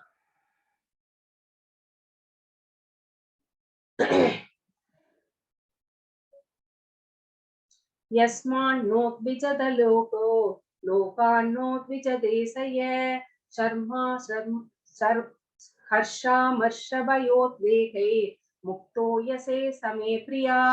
யாருக்கும் தொல்லை கொடுக்காமல், யாராலும் தொந்தரவு செய்யப்படாமல். சோ நம்ம யாருக்குமே வந்து கிருஷ்ண பக்தர்கள் வந்து யாருக்குமே வந்து தொல்லை கொடுக்க மாட்டார்கள். சோ யாராலும் தொந்தரவு செய்யப்படாமல், அவங்களை யாரும் தொந்தரவும் செய்ய மாட்டாங்க. இன்பம் துன்பம் பயம் மற்றும் ஏக்கத்தில் சமநிலையுடன் எவன் ஒருவன் இன்பம் வந்தாலும் துன்பம் வந்தாலும் பயமும் ஏக்கம் எல்லாத்தையுமே சமமாக எடுத்துக்கொள்கிறார்கள். சோ அவங்களுக்கு வந்து கோபம் அப்படிங்கிறது கிடையாது. சோ எவன் ஒருவன் அந்த மாதிரி இருக்கிறானோ அவன் எனக்கு மிகவும் பிரியமானவன். சோ அப்படியே யாராவது வந்து அவங்களுக்கு தொல்லை கொடுத்தால் இதற்கு வந்து நான் தான் காரணம், இவங்களை நான் எப்பவோ நான் வந்து தொல்லை கொடுத்திருக்கிறேன், அதனாலதான் இவங்க எனக்கு இப்ப தொல்லை கொடுக்குறாங்க அப்படின்னு அவங்க வந்து நினைச்சுக்கிறாங்க. கிருஷ்ண பக்தர்கள் நினைத்துக் கொள்கிறார்கள். யாராலும் தொந்தரவு செய்யப்படாமல், அப்படியே யாராவது தொந்தரவு செஞ்சா இது என்னாலதான், நான் என்னைக்கோ இவங்களுக்கு கெடுதல் செஞ்சிருக்கேன், அதனாலதான் இன்னைக்கு வந்து இவங்க எனக்கு கெடுதல் செய்கிறார்கள் அப்படின்னு நினைச்சு தன்னுடைய மனதை வந்து சமநிலையில் வைத்திருக்கிறார்கள். அதனால அவன் வந்து எனக்கு மிகவும் பிரியமானவன் அப்படின்னு பகவான் சொல்றார்.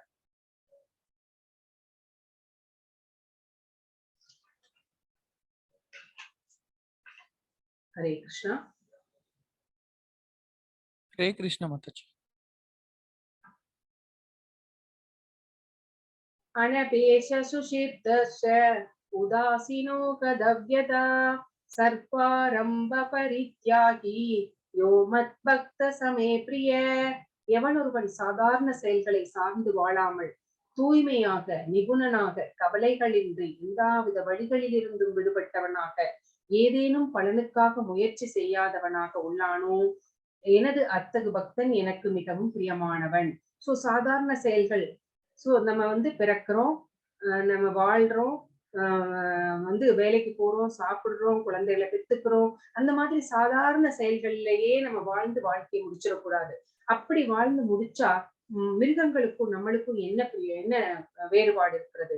மிருகங்களும் வந்து ஒரு இடத்துல பிறக்கிறது, அதுவும் வந்து தனக்கான உணவை தேடுகிறது, தனக்கான துணையை தேடுகிறது, தன்னுடைய இனத்தை விருத்தி செய்து கொள்ளுகிறது. என்ன நம்மளுக்கும் அவங்களுக்கும், நம்ம ஒரு ரூம்குள்ள பண்றத வந்து அது வந்து பப்ளிக்கா பண்ணுது. இதுதான் வந்து அந்த மிருகங்களுக்கும் மனிதர்களுக்கும் உள்ள வேறுபாடு. சோ இந்த சாதாரண செயல்களை செய்து வாழ்ந்து முடித்து விட்டால் நமக்கும் மிருகங்களுக்கும் வேறுபாடே இல்லை. சோ நம்ம ஆறறிவு படித்ததன் பலன் என்ன? இந்த மனித உடல் நம்மளுக்கு கிடைச்சிருக்கிறதன் நோக்கம் என்ன? அதையெல்லாம் நம்ம யோசிச்சு பார்க்கணும். சோ தூய்மையானவனாக அவனுடைய உள்ளமும் மனதும் உடலும் தூய்மையாக இருக்கணும். சோ உள்ள தூய்மை அப்படிங்கிறது சாண்ட் பண்றதுனால, பகவானுடைய நாமாக்களை வந்து சொல்வதனாலே வருகிறது. உடல் தூய்மை அப்படிங்கிறது 2 முறை குளித்து நல்ல தூய்மையான உடைகளை அணிவதனாலே வருகிறது. கவலைப்படக்கூடாது. கவலைகள் வந்து நம்ம எந்த சேஞ்சஸும் நம்ம வாழ்க்கையில் ஏற்படுத்த போவது கிடையாது. சோ கவலைப்படுறதுனால எல்லாமே சேஞ்ச் ஆயிடுமா அப்படின்னு கேட்டா ஒண்ணுமே சேஞ்ச் ஆக போறதில்லை. அப்ப ஏன் கவலைப்படணும்? சோ நம்மளுக்கு வர வேண்டியது நம்மளுக்கு வந்தே தீரும். அதுக்கு பதிலா பகவானுடைய நாமத்தை சொல்லலாம், கவலைப்படுவதை விட்டுவிட்டு. சோ எல்லாவித வழிகளிலிருந்தும் விடுபட்டவனாக, சோ எனக்கு மட்டும் ஏன் இப்படி கஷ்டம், எனக்கு மட்டும் ஏன் இப்படி அப்படின்னு புலம்பாதவனாக, வழிகளை வந்து இந்த உடலுக்கு நேருகின்ற துன்பங்களை எல்லாம் ஒரு பொருட்படுத்தாதவனாக, வழிகளை வந்து பெரிய விஷயமாக எடுத்துக்கொள்ளாதவனாக, ஏதாவது ஒரு எக்ஸ்பெக்டேஷன் வச்சுக்கிட்டு அதுக்கு முயற்சி செய்யாதவனாக, இதை அடைந்தே தீர வேண்டும், இதுக்கான முயற்சிகளை வந்து செய்யாதவனாக, அப்படி இருக்கின்ற பக்தன் வந்து எனக்கு மிகவும் பிரியமானவன் அப்படின்னு இங்கே வந்து பகவான் வந்து நமக்கு சொல்றான். ஒரு பக்தன் வந்து செல்வந்தனாக இருக்கலாம், ஆனால் செல்வத்தை தேடி ஓடக்கூடாது. அதை செல்வத்தை தேடுவதனால சிரமப்படக்கூடாது. நிறைய செல்வம் சேரும் போது மமதை உண்டாகிறது. சோ அப்போ அவனுடைய உள்ளமும் மனதும் உடலும் வந்து தூய்மையாக இருக்க முடியாது. சோ யாரெல்லாம் வந்து இந்த மாதிரி இந்த குவாலிட்டிஸ் எல்லாம் வளர்த்துக் கொள்கிறார்களோ அவர்கள் வந்து சாஸ்திரங்களை நம்புகிறார்கள். சாஸ்திரம் என்ன சொல்கிறதோ அதை வந்து அப்படியே ஃபாலோ பண்றாங்க. அவர்கள் வந்து எந்த கவலையற்றவனாக இருக்கிறார்கள், எந்த கட்சியிலும் வந்து அவர்கள் ஒரு அங்கத்தினராக அவர்கள் இருப்பது கிடையாது. பக்தி நெறிகளுக்கு எதிராக செயல்படுவதும் கிடையாது. ஹரே கிருஷ்ணா. யோன குஹ்யதி ந த்வேஷ்டி நசோசதி ந காஞ்சதி சுபா சுப பரித்யாகி பக்திமான்ய சமே பிரிய. எவனொருவன் ஒருபோதும் மகிழ்வதில்லையோ, துன்பப்படுவதில்லையோ, புலம்புவதில்லையோ, ஆசைப்படுவதில்லையோ, மேலும் எவனொருவன் மங்களமானவை அமங்கலமானவை ஆகிய இரண்டையும் துறக்கின்றானோ அத்தகு பக்திமான் எனக்கு மிகவும் பிரியமானவன் அப்படிங்கிறாரு.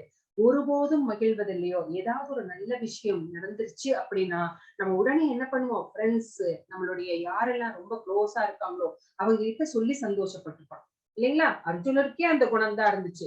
இவங்க எல்லாம் செத்து போயிட்டா நான் என்னோட சந்தோஷத்தை யாரோட வந்து ஷேர் பண்ணிப்பேன் அப்படின்னு கேட்டாரு பகவான் கிட்ட இல்லைங்களா. சோ அந்த மாதிரி இல்லாம யார் வந்து மகிழ்வதில்லையோ, யார் துன்பப்படுவதில்லையோ, சோ ஏதாவது ஒரு கஷ்டம் வந்துருச்சு அப்படின்னா எனக்கு மட்டும் ஏன் இப்படி, அவனும் தானே அந்த மாதிரி வந்தான் செஞ்சான், எனக்கு எனக்குன்னே வந்து இந்த மாதிரி நடக்கணுமா அப்படின்னு யார் வந்து புலம்புவது கிடையாதோ, ஆசைப்படுவது கிடையாதோ, எதன் மீதும் ஆசையே கிடையாது அவங்களுக்கு, ஆசையில்லாத மனம். அப்படி அந்த நம்மனால அப்படி இருக்க முடியுமா? எல்லா விஷயத்திலும் நம்ம ஆசைப்படுவோம். சோ இந்த மாதிரி ஆசைப்படுவது இல்லையோ, மேலும் எவனொருவன் மங்களமானவை அமங்கலமானவை ஆகிய இரண்டையும் துறக்கின்றானோ. சில பேர் வந்து நல்ல விஷயங்கள் நல்ல காரியங்களுக்கு மட்டும் போவாங்க. சோ ஏதாவது டெத் அந்த மாதிரி காரியங்கள்னா போமாட்டாங்க. அந்த மாதிரி இருக்கக்கூடாது. எல்லாத்தையுமே சமமாக நினைத்து நம்ம எல்லா காரியங்களிலும் வந்து நம்ம போய் எல்லாத்துலயும் கலந்துட்டு நம்மளால முடிஞ்சதை பண்ணணும். சோ அந்த மாதிரி இருக்கிறவன் வந்து எனக்கு பக்திமான் அப்படி எனக்கு ரொம்பவும் அந்த பக்திமான் வந்து எனக்கு ரொம்ப பிரியமானவன் அப்படின்னு வந்து இங்க வந்து சொல்றார் பகவான். இங்க பாருங்க, யாரு பிரகலாத மகாராஜர் அவரை வந்து என்னென்னலாம் சொல்லி செஞ்சு அவருடைய அப்பாவான இரண்யகசிபு வந்து கொல்ல பார்க்கிறார் இல்லைங்களா. யானையை விட்டு வந்து அந்த யானையின் காலில் வந்து தலையை இடற வைக்கிறார். அப்புறம் வந்து இந்த அசுரர்களை வைத்துக் கொண்டு அங்க சாட்டையினால அடிக்கிறாங்க, சூளத்தினால குத்துறாங்க. அந்த மாதிரி என்ன கஷ்டங்கள் செய்தாலுமே அந்த குழந்தை வந்து மனதை தளர விடாமல் நாராயண மந்திரத்தை ஜபிப்பதிலேதான் அது போக்கஸ்டா உட்கார்ந்து இருந்துச்சு. அப்புறம் கடைசியில வந்து பகவான் வந்து நரசிம்மராக வந்து எப்ப காட்சி கொடுக்கிறாரோ அப்ப கூட அந்த குழந்தை உனக்கு என்ன வேணும்பா அப்படின்னு கேட்கும்போது எனக்கு ஒண்ணு வேண்டாம் அப்படின்றா. அப்ப பகவான் வந்து வற்புறுத்தி கேட்கும் போது என்னோட அப்பா வந்து அறியாமையினால இந்த தப்பெல்லாம் பண்ணிட்டாங்க, அவருக்கு வந்து அவருடைய இது தப்பை வந்து மன்னித்து அவருக்கு வந்து மோட்சம் வரலன்னு சொல்லும் போது உன்னுடைய முன்னாடி இருக்கிற ஏழு தலைமுறை உனக்கு பின்னாடி வர்ற 7 தலைமுறைக்கும் வந்து மோட்சத்தை வந்து பகவான் வந்து அருளினார். சோ அந்த மாதிரி ஒரு குணம் யாருக்கு இருக்கிறதோ, சோ மகிழ்வதில்லை, துன்பப்படுவதில்லை, புலம்புவதில்லை. இந்த குழந்தை நினைச்சிருந்தா எப்படியெல்லாம் புலம்பிருக்கலாம். இந்த குழந்தையை விடவா நம்ம கஷ்டத்தை அனுபவிக்க போறோம். அதுவும் தன் தந்தையினாலேயே வந்து இத்தகைய கஷ்டங்கள்லாம் இருக்கும்போது அந்த குழந்தைக்கு எவ்வளவு மனசு கஷ்டத்துல இருந்திருக்கும். சோ அந்த மாதிரி நிறைய கஷ்டங்களை பகவானே எடுத்துக்கோங்க. பகவான் வந்து சின்ன குழந்தையா இருக்கும் போதே பகவானை கொள்வதற்கு எத்தனை அசுரர்கள் வந்தாங்க இல்லைங்களா. பகவானை மாதிரி கஷ்டப்பட்டவர் யாருமே இருக்க முடியாது. அவர் என்னைக்காவது கஷ்டப்பட்டிருக்கிறாரா, என்னைக்காவது புலம்பி இருக்கிறாரா, வருத்தப்பட்டிருக்கிறாரா? இல்லை இல்லைங்களா. சோ அந்த மாதிரி ஒரு பக்தன் வந்து எனக்கு மிகவும் பிரியமானவன் அப்படின்னு இந்த ஸ்லோகத்துல பகவான் நமக்கு சொல்றார். ஹரே கிருஷ்ணா.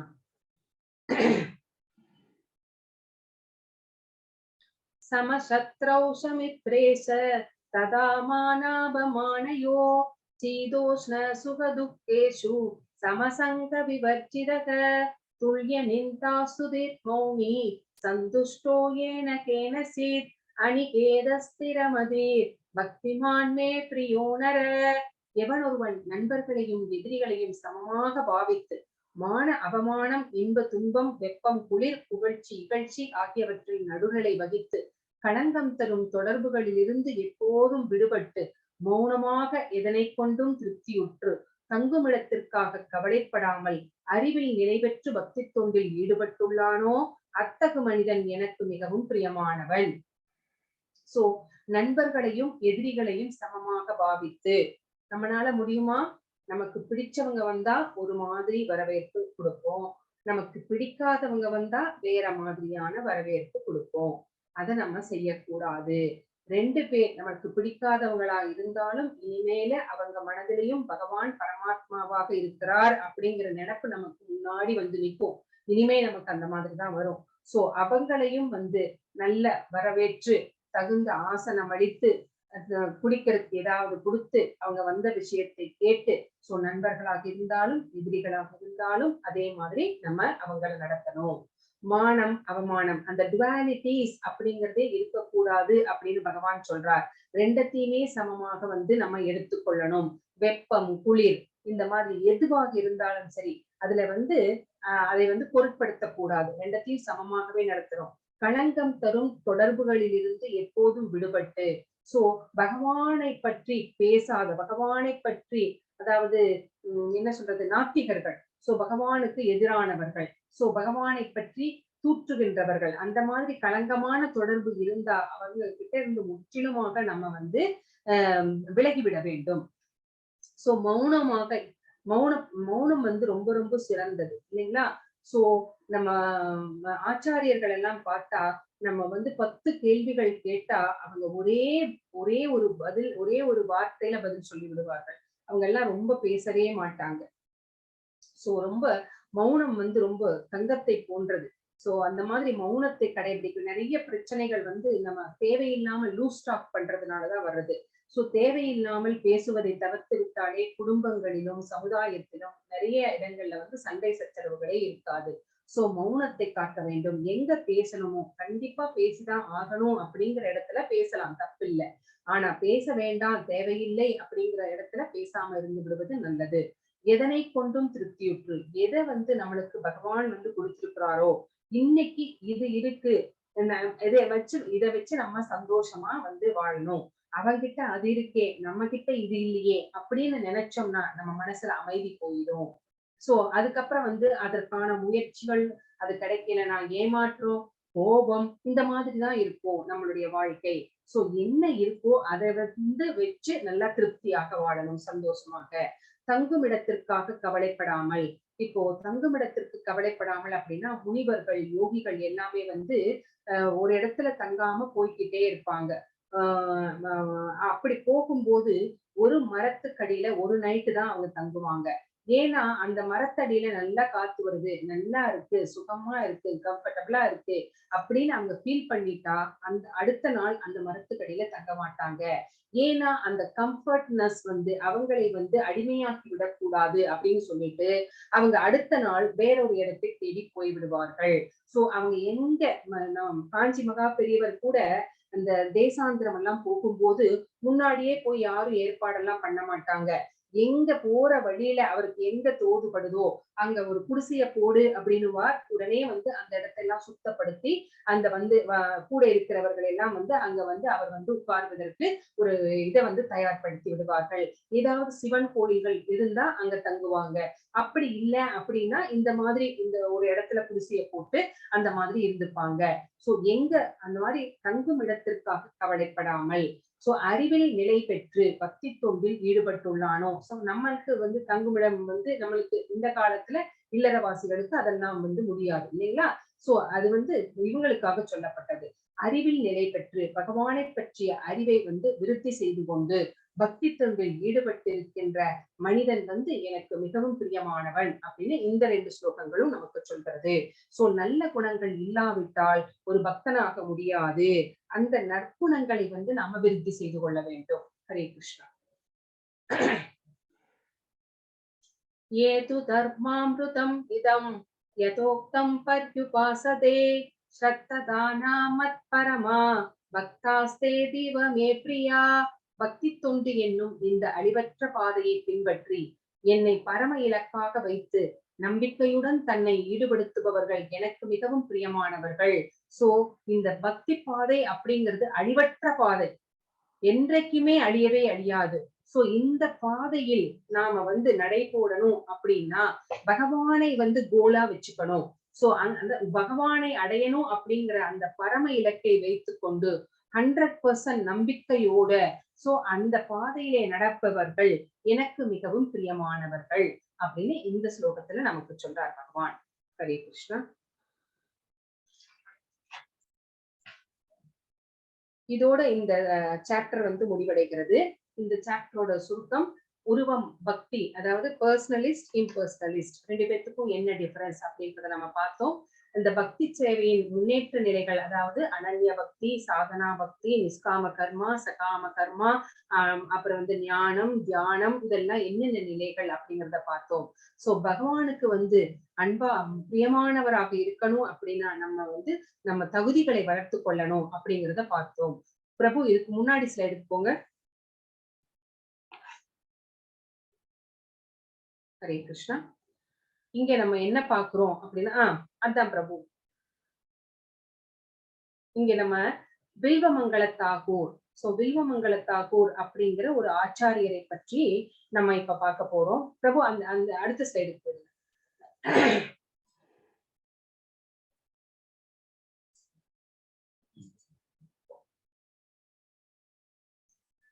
இவருடைய பேர் வந்து வில்வமங்கள தாகூர், விஷ்ணு சுவாமி வைஷ்ணவ சம்பிரதாய ஆச்சாரியர்.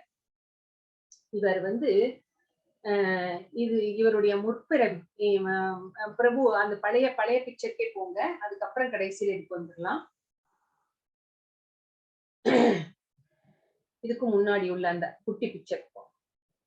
இந்த வில்வமங்கள தாகூர் அப்படிங்கிறவர் யார் அப்படின்னா, கர்நாடக மாநிலத்திலே வந்து ஒரு வைஷ்ய குடும்பத்திலே பிறந்தவர், அதாவது வியாபாரம் செய்கின்ற குடும்பத்திலே பிறந்தவர். இந்த ஆச்சாரியர் வந்து அப்ப வந்து அவர் ஆச்சாரியர், வில்வமங்கலம் அப்படிங்கிற பேர் எல்லாம் அவருக்கு வரல. இந்த ஆச்சாரியர் வந்து வியாபார நிமித்தமாக, அப்பெல்லாம் வந்து பண்டமாற்று முறைதான் இல்லைங்களா. ஒரு ஊர்ல வந்து என்ன வந்து ஃபேமஸா இருக்கோ, இப்ப கேரளா அப்படின்னா வந்து அங்க ஏலக்காய், பெப்பர் இதெல்லாம் வந்து ரொம்ப ஃபேமஸ்.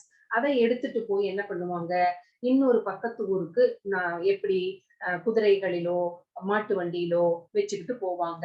அங்க போய் 6 மாசம் 4 மாசம் தங்கி இருந்து வியாபாரங்களை எல்லாம் முடித்து கொண்டு, அப்புறமா அங்கே அந்த ஊர்ல என்ன ரொம்ப இதுவா இருக்கோ அதையெல்லாம் வாங்கி நம்ம அவங்களுடைய சொந்த ஊருக்கு வந்து விற்பனை செய்வார்கள். சோ இந்த மாதிரிதான் வியாபார நிமித்தமாக போகும்போது அவர்கள் வீட்டை விட்டு வெளியில் தங்குவதற்கு நிறைய வாய்ப்பு இருந்தது. சோ 4 மாசம் 5 மாசம் வெளியிலேயே தங்கி இருக்கணும், சரிங்களா. அந்த மாதிரி இருக்கின்ற காலத்திலே வந்து அப்ப எப்ப வீட்டுக்கு வருவாங்க, இந்த சதுர் மாசம் இருக்குது, சாதுரிய மாசம் இப்ப ஆரம்பிச்சுட்டு பாத்தீங்கன்னா, இப்போ வந்து மழைக்காலம் ஆரம்பிச்ச உடனே வந்து அவர்கள் வந்து வியாபாரத்தை எல்லாம் நிறுத்திவிட்டு அந்த 4 மாசம் மட்டும் வீட்டுல இருப்பாங்க. அப்படி இருக்கும்போது அவர்கள் வந்து என்ன செய்வார்கள் அப்படின்னா, நிறைய விஷயங்களை, இந்த 1 மாசம் பால் சாப்பிடுவது கிடையாது, இந்த 1 மாசம் உளுந்து சாப்பிடுவது கிடையாது, இந்த 1 மாசம் கீரை வகைகள் சாப்பிடுவது கிடையாது அப்படின்னு தங்களுடைய புலன்களை கட்டுக்குள் வைத்திருப்பார்கள். எதற்காக அப்படின்னா பக்தி செய்வார்கள். அந்த 4 மாசமும் தங்கள் அவங்க வந்து பக்தி செய்வார்கள். பக்தி வேலைகளிலே, ஆன்மீக வேலைகளிலே வந்து அவர்கள் ஈடுபடுத்திக் கொள்வார்கள் தங்களை. அந்த மாதிரிதான் வந்து வியாபாரிகள் எல்லாம் இருப்பார்கள். அந்த மாதிரி ஒரு வியாபாரி தான் இவரு. சோ இவர் வந்து ஒரு சமயம் வந்து வியாபாரத்துக்கு போகிறார். வியாபாரத்துக்கு போயிட்டு வந்துட்டார். சதுர் மாசம் ஆரம்பிச்சிருச்சு, சாதுரிய மாசம் ஆரம்பிச்சிருச்சு. சோ அப்ப என்ன பண்றார் அப்படின்னா, அவருக்கு வந்து சிந்தாமணி அப்படிங்கிற ஒரு பெண்ணுடன் ரொம்ப தொடர்பு ஏற்பட்டு விட்டது, வேற ஒரு ஊருக்கு போகும்போது. சோ அவங்க வந்து ஒரு வேசிஸ்திரி. சோ அந்த பெண்ணுடைய பேச்சு, கொஞ்சல் மொழிகள், நாட்டியம் இதெல்லாம் ரொம்ப அவரை வந்து கவர்ந்து விட்டது. சோ இந்த மாதிரி இருக்கின்ற சமயத்திலே வந்து அவருக்கு வந்து சாதுர் மாசம் ஆரம்பிச்சு விட்டது. போக முடியல, அந்த பொண்ணை வந்து பார்க்க முடியல. மழை வந்து ரொம்ப கடுமையாக பெய்து கொண்டிருக்கிறது. அந்த சமயத்திலே மனமெல்லாம் வந்து சிந்தாமணியின் நினைவாகவே இருக்கிறது. அந்த மாதிரி இருக்கும்போது அவருடைய தந்தையாரும் கூட இறந்து விட்டார். சோ தந்தையார் இறந்து அவருக்கு பித்ரு காரியங்கள் எல்லாம் செய்ய வேண்டும். ஆனால் மனது என்ன பண்ணுது, அவளையே நினைத்துக் கொண்டிருக்கிறது. சோ இந்த மாதிரி சிச்சுவேஷன்ல அவனால கட்டுப்படுத்த முடியல. அவருடைய தந்தையினுடைய உடலை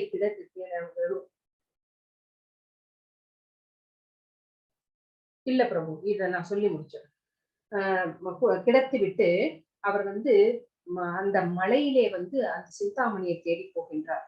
அந்த சிந்தாமணியை தேடி போகின்றார். மழை வந்து அப்படி ஆத்துல வந்து காட்டு வெள்ளம் அடித்து கொண்டு போகிறது. கூரைகள் எல்லாம் விழுந்து விட்டன. சின்ன சின்ன வீடுகளுடைய கூரைகள், மரங்கள் எல்லாம் முறிந்து கிடக்கிறது. சோ அதுல வந்து இவர் போறார். சோ உடம்பெல்லாம் வந்து கீறல்கள், அங்கங்க மரங்கள் எல்லாம் முள்ளெல்லாம் இருக்கு இல்லைங்களா, அதெல்லாம் அவருடைய சட்டையெல்லாம் கிழிச்சிருச்சு. எதையுமே பொருட்படுத்தவில்லை. ஆத்துக்கு போறார். ஆத்துக்கு போனா தலைக்கு மேல வெள்ளம் போய்க்கிட்டு இருக்கு. என்ன பண்றார்? எப்படியாவது போயிடணும் அப்படின்னு நினைக்கிறார். அப்படி நினைச்சுட்டு ஆத்துல குதிச்சுட்டார். குதிச்சுட்டு எப்படியோ பாதி தூரம் போயிட்டார். பாதி தூரம் போனோனே ரொம்ப வெள்ளம் வந்து தலைக்கு மேல போயிருச்சு. அவரால முடியல. பக்கத்துல ஏதாவது இருக்குமான்னு பார்க்கிறார். ஒரு மரத்துண்டு மிதந்து கொண்டு வருகிறது. அந்த மரத்துண்டை கைப்பற்றிக் கொண்டு அப்படியே வந்து ஆற்றின் கரையை கடந்துட்டார். ஆற்றை கடந்து விட்டார். கடந்துட்டு சிந்தாமணியின் வீட்டுக்கு போகிறார். சிந்தாமணியின் வீட்டுக்கு போய் அவர் வந்து கதவை தட்டுகிறார். மழையின் பேரிரைச்சல். அதுல வந்து சிந்தாமணிய கூப்பிட்டா எப்படி கேட்கும்? கேட்கல இல்லைங்களா? சோ அந்த கதவு கிட்ட தட்டி தட்டி பார்த்துட்டு என்ன பண்றார்? மிகப்பெரிய மதில் சுவர். அதை வந்து தாண்டி குதிக்க ஏதாவது இருக்குமா அப்படின்னு பார்க்கிறார். கரெக்டா மரத்திலிருந்து ஒரு கயிறு தொங்கிக் கொண்டிருக்கிறது. அதை பிடித்துக் கொண்டு ஏறி உள்ளே குதித்து விடுகிறார். உள்ளே குதித்து சிந்தாமணியை போய் பார்க்கிறார். உள்கதவை தட்டுறார். அப்ப வந்து யாரு அப்படின்னு பார்த்து திறந்து பார்த்துட்டு அந்த சிந்தாமணியை பார்த்தோன்னா, நீங்களா? நீங்க ஏன் இந்த நேரத்துல இப்படி வந்திருக்கீங்க? ஏன் இப்படி இருக்கீங்க? அப்படின்னு கேட்கும்போது, எனக்கு உன்னை உடனே பார்க்கணும் அப்படின்னு தோணுச்சு. அதனால நான் வந்தேன் அப்படின்றார். உடனே சிந்தாமணி வந்து ஒரே ஒரு வார்த்தை தான் சொல்றாங்க. இந்த பற்றை என் மீது வைத்த இந்த பற்றை பகவான் மேல வச்சிருந்தா நீங்க மோட்சத்துக்கே போயிருப்பீங்க அப்படின்னு சொன்ன உடனே அவருக்கு வந்து ஒரு பயங்கர ஒரு ஷாக், ஒரு பயங்கர திருப்பம். எப்பவுமே ஒரு திருப்பு முனை நடக்கும் இல்லைங்களா? அந்த மாதிரி அவருடைய வாழ்க்கையிலே வந்து ஒரு சடனா வந்து ஒரு திருப்பு முனை நடக்கிறது. அந்த திருப்பு முனை நடந்ததுக்கு அப்புறமா அவர் என்ன பண்றார்? சரசரசரன்னு வெளியில வந்துட்டார். வெளியில வந்து பார்க்கிறார். நம்ம வந்து வெளியில வரும்போது ஒரு ஒரு இது தொங்கிட்டு இருந்துச்சே, அத பிடிச்சுதானே நம்ம வெளியில வந்தோம். அது எங்க அப்படின்னு பார்க்கிறார். பார்த்தா அது ஒரு பாம்பு. அந்த பாம்பை பிடித்துக் கொண்டு உள்ளே இறங்கி இருக்கிறார். சோ அதையும் தாண்டி வந்துட்டார். வந்து ஆத்துல பார்க்கிறார். வெள்ளம் அப்படியே தான் இருக்குது. நம்ம ஏதோ ஒரு மரத்துண்டு இருந்துச்சே, நம்ம அத பிடிச்சுக்கிட்டு தானே வந்தோம் அப்படின்னு பார்க்கிறார். அது ஒரு இறந்து போன ஒரு மனித உடல் அது. சடலம் அது. அதை பிடித்துக் கொண்டு வந்திருக்கிறார். சோ அவருக்கு வந்து ரொம்ப தன்னுடைய நிலையை நினைத்து ரொம்ப வேதனைப்பட்டுக் கொண்டே தன்னுடைய வீட்டுக்கு வந்து தன்னுடைய தந்தையாருக்கு செய்ய வேண்டிய காரியங்களை எல்லாம் செய்துவிட்டு தன்னுடைய இல்லற வாழ்க்கையை வந்து துறந்து விடுகிறார். துறந்துட்டு பிருந்தாவனத்துக்கு வந்து அவர் வந்து நடைப்பயணமாக போகின்றார்.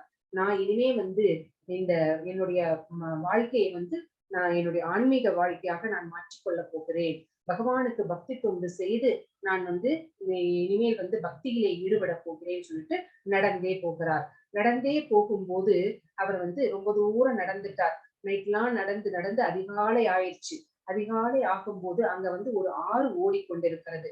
ஆறு ஓடிக்கொண்டிருக்கிறது. அதிலே ஒரு அழகான பிராமண பெண் குளித்துவிட்டு குடத்திலே தண்ணீர் எடுத்துக் கொண்டிருக்கிறாள். எடுத்துட்டு அந்த பெண்ணை பார்த்தவுடன் இவர் மனதிலே மறுபடியும் சலனங்கள் ஏற்படுகிறது. மறுபடியும் சலனங்கள் ஏற்பட்ட உடனே நான் ஒரு சந்நியாசி, நான் இந்த மாதிரி நினைக்கலாமா அப்படின்னு தன்னையே நொந்து கொள்கிறார். ஆனாலும் அவர் வந்து அந்த பெண்மணியே தொடர்ந்து போகிறார். அந்த பெண்மணியும் பயந்து கொண்டு அவர் வந்து வேக வேகமாக போய் தன் கணவனிடம் சொல்கின்றார். யாரோ ஒரு வந்து சன்னியாசி போல இருக்கிறார். ஆனால் என்னை தொடர்ந்து வந்து கொண்டே இருக்கிறார் அப்படின்னு சொன்னோடனே அந்த கணவன் வந்து வெளியிலே வந்து என்ன வேண்டும்? ஏன் என்னுடைய மனைவியை தொடர்ந்து வருகிறீர்கள்? அப்படின்னு வந்து கேட்கிறாங்க. கேட்ட உடனே எனக்கு ஒரு தானம் செய்ய வேண்டும் அப்படின்றாரு. என்ன தானம் செய்ய வேண்டும்னா, உன் மனைவியினுடைய அந்த தலையிலே இருக்கிற அந்த இந்த பின், அந்த பின் வேணும் அப்படின்னு கேட்கிறாரு. அதுவா? அது எதுக்கு உங்களுக்கு அப்படின்னு கேட்கும்போது, இல்ல எனக்கு வேணும் அப்படின்னு கேட்கிறாரு. அந்த கொண்டை ஊசி அத வாங்கிட்டு வந்து வேணும்னு கேட்டு வாங்கிட்டு தன்னுடைய கண்ணின் கருமணிகளை குத்தி வந்து அத வந்து குருடாக்கிக் கொள்கிறார். சோ அந்த குருடாக்கிட்டு இந்த கண் இருந்ததுனால தானே அந்த பெண்களை எல்லாம் பார்த்தது, மனது சலனப்பட்டது. சோ நான் இப்படி செய்யக்கூடாது அப்படின்னு சொல்லிட்டு கண்களை குருடாக்கிக் கொள்கிறார். சோ அந்த மாதிரி குருடு ஆனதுக்கு அப்புறமாவும் நடந்தே பிருந்தாவனத்துக்கு போகின்றார். நடந்தே பிருந்தாவனத்துக்கு போய் அங்க ரொம்ப காலம் பகவானுக்கு வந்து பகவானை அந்த பக்தி தொண்டிலே வந்து ஈடுபடுகிறார். பகவானை வந்து ஜபித்துக் கொண்டிருக்கிறார். அங்கே வந்து கிருஷ்ணர் வந்து தன்னுடைய பக்தனையுடைய நிலைமையை பார்த்து விட்டு அவன் குழந்தை, சின்ன குழந்தை, அங்க வந்து இவருக்கு கைங்கரியம் செய்கிறது, அவருக்கு வேண்டியதெல்லாம் எடுத்து கொடுக்கிறது. தனக்கு கைங்கரியம் செய்வது கிருஷ்ணர் தான் அப்படிங்கிறது அவருக்கு தெரியாது. கடைசியில் அவர் இருக்கும் தருவாயில் வந்து அவருக்கு வந்து காட்சி கொடுக்கின்றார் பகவான். இது வந்து வில்வமங்கல தாகூரோட கதை. இவருடைய பாஸ்ட் டைம் எப்படி இருக்கும் அப்படின்னு அடுத்த ஸ்லைடு, கடைசி ஸ்லைடு போங்க. இவர் வந்து முற்பிறவியிலே வந்து ஒரு கிருஷ்ண பக்தர். ஏன் இவருக்கு இப்படி ஒரு நிலைமை வந்தது அப்படின்னு பார்த்தோம்னா, இவர் ஒரு கிருஷ்ண பக்தராகத்தான் இருந்தார். அந்த கிருஷ்ண பக்தர் என்ன செய்வார் அப்படின்னா, எப்போ இவர்கிட்ட இருக்கிற என்ன காசு கிடைச்சாலும் சரி, தன்னுடைய சொத்துக்கள் எல்லாத்தையுமே வந்து அந்த கிருஷ்ணருடைய கைங்கரியத்துக்கே தான் பயன்படுத்துவார். பிரசாத விநியோகம் செய்வார். சோ கிருஷ்ணரின் சேவைக்காக பயன்படுத்தி அவருடைய சொத்துக்கள் எல்லாமே வந்து தீர்ந்து விட்டது. சோ இப்ப வந்து அவர் கையில காசே இல்ல. அந்த சமயத்துல அந்த நாட்டினுடைய இளவரசி வந்து இறந்துடுறாங்க. இறந்த உடனே வந்து அந்த சடலத்தை தூக்கி கொண்டு போய் வந்து புதைக்க போறாங்க. அப்போ அந்த சடலத்திலே நிறைய நகைகள் இருப்பதை வந்து இவர் பார்க்கிறார். சோ இதையெல்லாம் பார்த்துட்டு எல்லாரும் போனதுக்கு அப்புறமா அந்த இத வந்து திறந்து அந்த நகைகளை எடுக்க வந்து முயற்சி செய்கிறார். அந்த சடலத்திலே இருந்த நகைகளை. அப்ப வந்து இளவரசியினுடைய குரல் கேட்கின்றது. நீ என்னோட நகைகளை எடுக்க வேண்டாம். என்னுடைய அறையிலே என் ஒரு மரப்பெட்டி, என்னுடைய கட்டில் கீழே ஒரு மரப்பெட்டி இருக்கிறது. அதிலே பொக்கிஷங்கள் நிறைய இருக்கிறது. என் தந்தையாரிடம் கேட்டு பெற்றுக்கொண்டு வந்து உங்களுடைய பக்திக்கு பயன்படுத்துங்கள் அப்படின்னு சொல்லிடுறாங்க. அப்ப வந்து அதே மாதிரி போய் மன்னர்கிட்ட கேட்டு அதையெல்லாம் வாங்கிட்டு வந்து ரொம்ப நாளைக்கு அதை பயன்படுத்தி அவர் வந்து பிரசாத விநியோகம், பக்தி கைங்கரியங்கள் எல்லாம் செய்து கொண்டிருக்கிறார். அதுவும் ஒரு நாள் தீர்ந்துருச்சு. அப்போ மறுபடியும் யோசிக்கிறார். அந்த இளவரசியின் மேல இருந்த நகைகள் வீணாகத்தானே போகிறது. அதை எடுத்துட்டு வந்து மறுபடியும் நம்ம யூஸ் பண்ணலாம் அப்படின்னு சொல்லிட்டு மறுபடியும் வந்து அந்த இதை வந்து தோண்டும் போதுதான் அவங்க வந்து ஒரு சாபம் கொடுத்துடுறாங்க. நீங்க வந்து ஒழுக்கம் கெட்ட ஒரு வாழ்க்கையை வந்து நீ வாழணும் அப்படின்னு வந்து மறுஜென்மத்தில் ஒரு ஒழுக்கம் கெட்ட வாழ்க்கையை நீ வாழணும் அப்படின்னு சாபம் கொடுத்துடுறாங்க. அதனாலதான் வந்து வில்வமங்கல தாக்கூர் வந்து அந்த மாதிரி ஒரு ஒழுக்கம் கெட்ட வாழ்க்கைக்கு அவர் வந்து தள்ளப்பட்டார். அப்போ யார் வந்து அவரை காப்பாத்தினது அப்படின்னா, அவர் ஒரு கிருஷ்ண பக்தராக இருக்கும் போது ஒரு குரு விட்டம் அடைந்திருந்தார். அந்த குரு அவர் வந்து இறந்து அவர் வந்து முக்தி அடைந்து விட்டாலும் தன்னுடைய மாணவனை, தன்னுடைய சிஷ்யனை காக்க வேண்டும் அப்படிங்கிறதுக்காக அந்த சிந்தாமணியின் நாவிலே வந்து அந்த ஒரு வார்த்தையை வந்து சொல்கின்றார். சோ அந்த வார்த்தையாக ஒரு வாக்காக, குருவின் வாக்காக வந்து அவருடைய வாழ்க்கையை வந்து திருப்புமுனையில் ஏற்படுத்தியது அவருடைய குரு. சோ குரு எப்படிப்பட்டவர் அப்படின்னா, குருவாக ஏற்றுக்கொண்டு விட்டால் ஒருத்தரை நம்ம செய்கின்ற பாவங்கள் எல்லாமே வந்து அவரை போய் சேர்கின்றது. இப்ப நம்ம ஒருத்தரை வந்து குருவாக ஏத்துக்கிட்டோம். அவர் வந்து என்ன சொல்றார்? 16 மாலைகள் ஜபம் செய் அப்படின்னு சொல்றார். இப்படி எல்லாம் இருந்துக்கோ அப்படின்னு சொல்றார். சோ மீட் ஈட்டிங் வேண்டாம், இல்லிசிட் செக்ஸ் வேண்டாம், மது மங்கை வேண்டாம், கேம்பிளிங் வேண்டாம் அப்படிலாம் சொல்றார். அதையும் மீறி நம்ம செய்யும் போது அவரை குருவாக ஏற்றுக்கொண்டு நாம் இந்த தப்புகள் எல்லாம் செய்யும் போது இந்த பாவங்கள் எல்லாம் குருவை போய் சேர்கின்றது. சோ நம்மளை வந்து காக்கணும் அப்படிங்கிறதுக்காக அவங்க ஒவ்வொரு தடவையும் நம்ம எடுக்கிற பிறவிகளில் எல்லாம் வந்து அவர்கள் முயற்சி செய்து கொண்டே இருக்கிறார்கள். சோ அப்படிப்பட்டவர்கள் தான் குரு. சோ அப்படிப்பட்ட ஒரு குரு தான் இவருடைய வாக்காக வந்து இந்த வில்வமங்கல தாக்கூரை, இந்த விஷ்ணு சுவாமி வைஷ்ணவ சம்பிரதாய ஆச்சாரியரை வந்து காப்பாற்றியது. இதுதான் வந்து வில்வமங்கல தாக்கூரருடைய கதை. ஹரே கிருஷ்ணா.